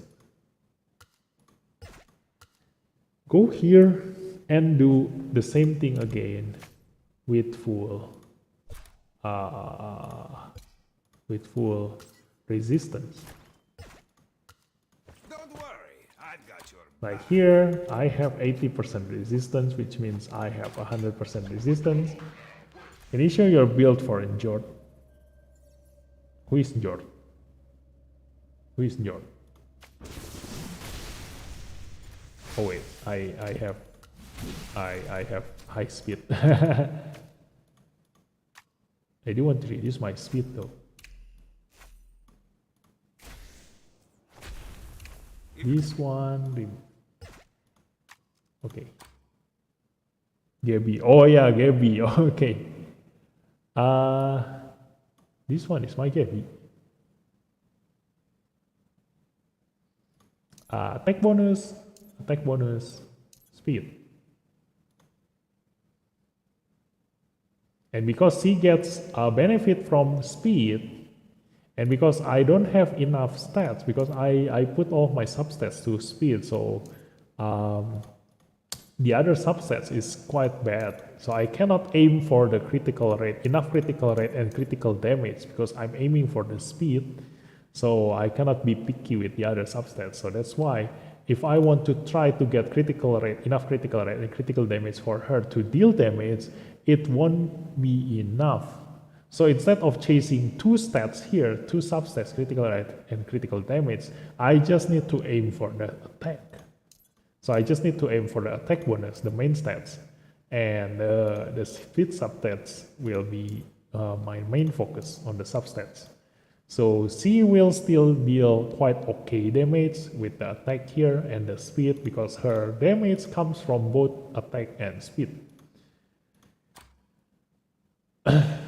So yeah, so you can just keep doing this with the 100% resist and try this 1,000 times, and you can put down the result. You can see how much difference the resist will do to you. And that's how you just resist. You know, the difference is there. The difference is there. You just never notice it, because at the crucial moment, you got your debuff on, like if you hope that okay, I put 100% resist on my espers, and so I can resist Nua, the enemy Nua. But the thing is that the enemy Nua have 3 chances for them to dispel your buff. And also with the Tyranny, she also have 3 chance on hitting you with the Tyranny stun. So you cannot really tell, like she only needs to get lucky in one of that hit to stun you, and you will get stunned, you know, while you need to get lucky on all 3 hits that are hitting you. No, so you don't really notice the resist usage, because you always don't really take notice of your resist happening when it's not crucial, you know. Like you see, like I have never got a single debuff ever since I changed to full resist here. Andai saja cooldown off bisa di resist. Bisa sebenarnya, itu tuh bisa di resist. You can resist cooldown up, you can resist this spell, you know. So the best benefit, like the best benefit for me, even though I'm using Gabriel, I'm still increasing my resist to as close as possible to 100%, because what I want to resist is not your stun. I want to resist your dispel, so that my immunity will keep staying on me, you know. That's the main purpose of resist in PvP, for the enemy to fail to dispel your immunity. And it actually happens quite a lot, you know. Like that's, you already see, like I haven't got a single debuff for my donor just now with 100% resist. So it actually happens quite a lot here, you know, in my fight here. Like let's see the latest one. Like if you see my donor have like 60% resist there, and my Clara also 60% resist. So when the enemy dispel this, like this one hits, like sometimes you can see that the only ones still standing is my donor and my Clara, because they have resist. Oh, this one doesn't have debuff.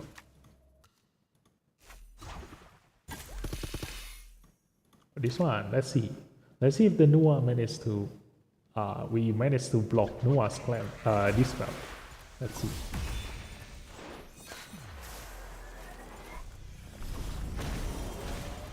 See, my Clara still have her immunity intact. So that's the purpose of the resist, you know. Even though it doesn't work all the time, but you can be sure that it every little bit helps. But as always, like as all the top tier PvP players gonna say, like it's better to just kill the enemy Esper, because that Esper equals no debuff at all on you, which is true. So yeah, so if you stack high enough critical damage to be able to one-shot the enemy team, why do you even care about resist, you know?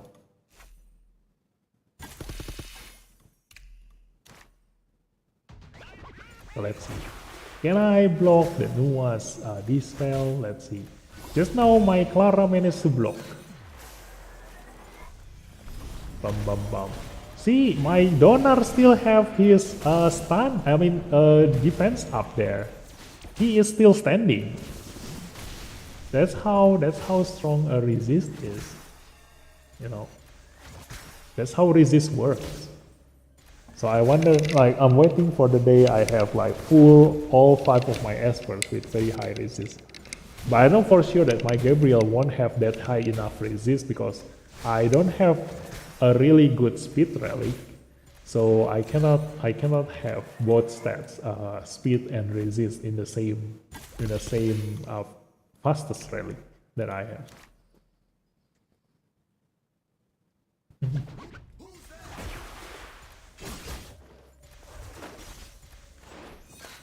So let's see if I can block Tricky's Dispel. Let's go.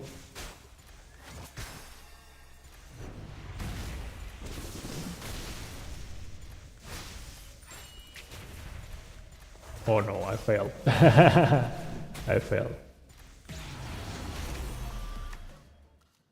So yeah, that's why a lot of people think that resist doesn't work, because at crucial moment like that, all these fights that you watch, you know, at crucial moments they always fail to help us. But it's even worse if you don't have resist at all. Like you've seen me hitting all those tank lineups, and my Pritzker basically can stun every single Esper that the enemy with those lineup, you know, because they don't really care about resist. Sometimes you can see that I fail to cool down up the Jiang Julie. That's when you know that the resist actually works. So yeah, that's the last thing I want to show you. So I basically finished my dailies. Let's see, friendship tournament. Yeah, I do want to ask about the donor first before I buy them. And this one, yeah, let's try. I buy according to priority. So you will know my priority is golden record, reset stone, and then simmer record fragment. And that's it. And this one, my priority is this one, reset stone. And then after that, the gold. That one. Don't ever buy this one, because this is double the price. You better off just wait until the refresh in 6 days to use your currency for another one of the gold here. Because when in one point, you will definitely gonna farm your Dislyte lands, especially when Shade Mother gonna come out. So you will no longer farm Ritual Miracle when Shade Mother come out, and also on the days when you actually farm in Dislyte land, you will not gonna get the Ritual Miracle currency anymore. So at that point in time, you will use your saved up currency to keep buying this shop until you used up all of your currency, and that will make you use the most value out of your currency, because you don't buy this thing that is overpriced. You will extend your currency until you keep buying the half price gold here until you eventually run out of your Ritual Miracle currency. So record ambil atuh later. If I have like a lot of excess amount of this currency, then I will take the flow record. But because my club is not the top club in the game, like my currency for the club shop is not flowing like waterfall, you know. So I have a limited amount of this, so I only gonna buy the useful one. And this record is not really that useful. You have a chance of getting legendaries out of them, but it doesn't give you wish stone that you actually need more than a legendary, because currently you have so many legendaries that you can get out of that elemental record, that you can never rely on them on getting the Esper that you want. You know, only the Wisdom can guarantee you the Esper that you want, and that only happens when the Esper banner is actually up. You know, so when Ethan come out, do make a judgment and decision quickly before the banner is gone, and then that's the only time you can make the strongest Esper that you can have in your lineup. Just like Changchi, his banner is already gone, so I can just talk. I can give you spoiler. This thing can kill every single Esper in the games. He is the strongest offensive PvP DPS in this game.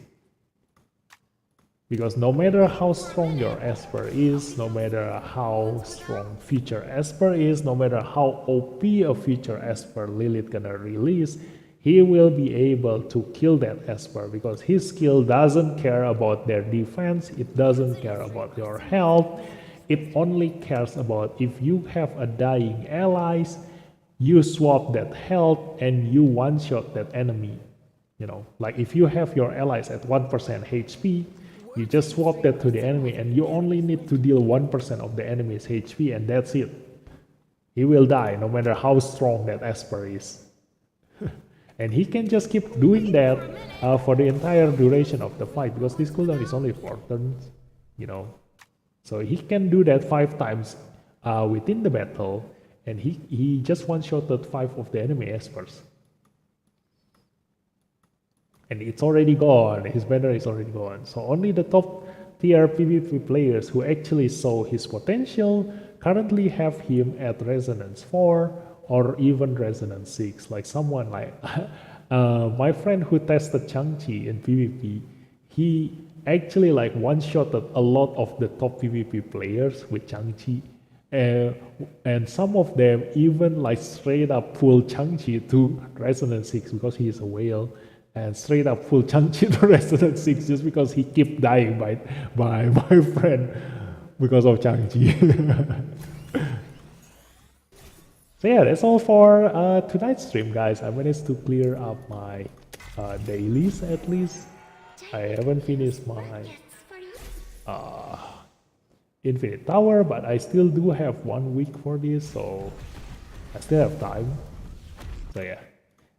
Hope you guys enjoy it. Hope you guys get a lot of information out of this, and I'll see you next time. Ekspektasi Ethan skill mau gimana, Bang? Someone, the best one is someone that can punish the enemy if they mess with my buff. Tricky 2.0. So Tricky punish the enemy player if they mess with the debuffs that you apply to them. So I want the opposite of that.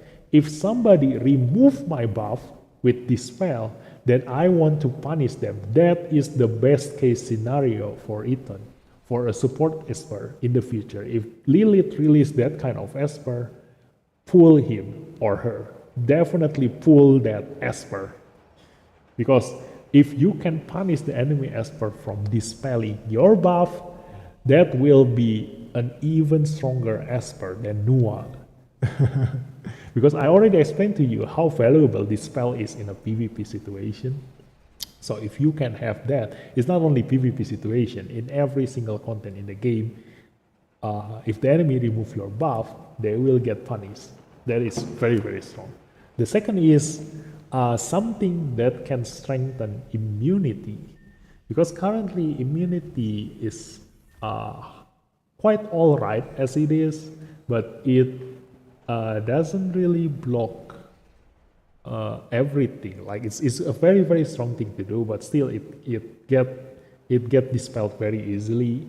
So yeah, something like immunity but cannot be dispelled, you know. Something like we already have something like, you know, Aira and Alexa buff that can keep removing the enemy's debuff, no matter what it is, and prevent them from getting any buffs in the any debuffs in the future. So we just need that kind of thing, but AOE, you know, like Aira's buff but AOE. That will be really, really strong. You know, those are the OP things that I want Ethan to have, but definitely Lilith not gonna release that kind of OP thing, so that's just something that we can only dream of or hope to come out later in the future. So the next best thing that he can have is what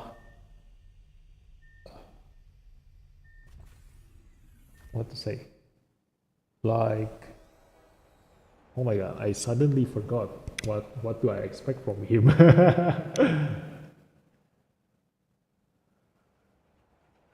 Oh yeah, the legendary version of either Laura or Nicole or Luoyan. That's the second best thing that I expect from Ethan. The legendary version of Laura, Nicole, or Loyan. Because Nicole and Loyan have a very unique buff that they can prevent someone from getting killed. Like they can sacrifice themselves. For Nicole case, she can sacrifice herself into getting damage from her allies. It's basically just like Jiang Julie, but you can choose your allies. So something like that, but the legendary version, like probably something that can redirect the enemy attack, you know, like a taunt, but work the opposite way. How to say, like yeah, but basically just like the legendary version of Nicole, but you can apply it to your friends, which is like, you know, a buff version of taunt. Like if you want to taunt the enemy into hitting you, then you put the buffs on them. This is like putting buffs on you that makes the enemy team attacks you. That is actually like OP too, like that we just shove that into the OP section, okay? Like include that in the first category. So yeah, like the legendary version of Luoyan and Nicole that can prevent a death of someone in your allies.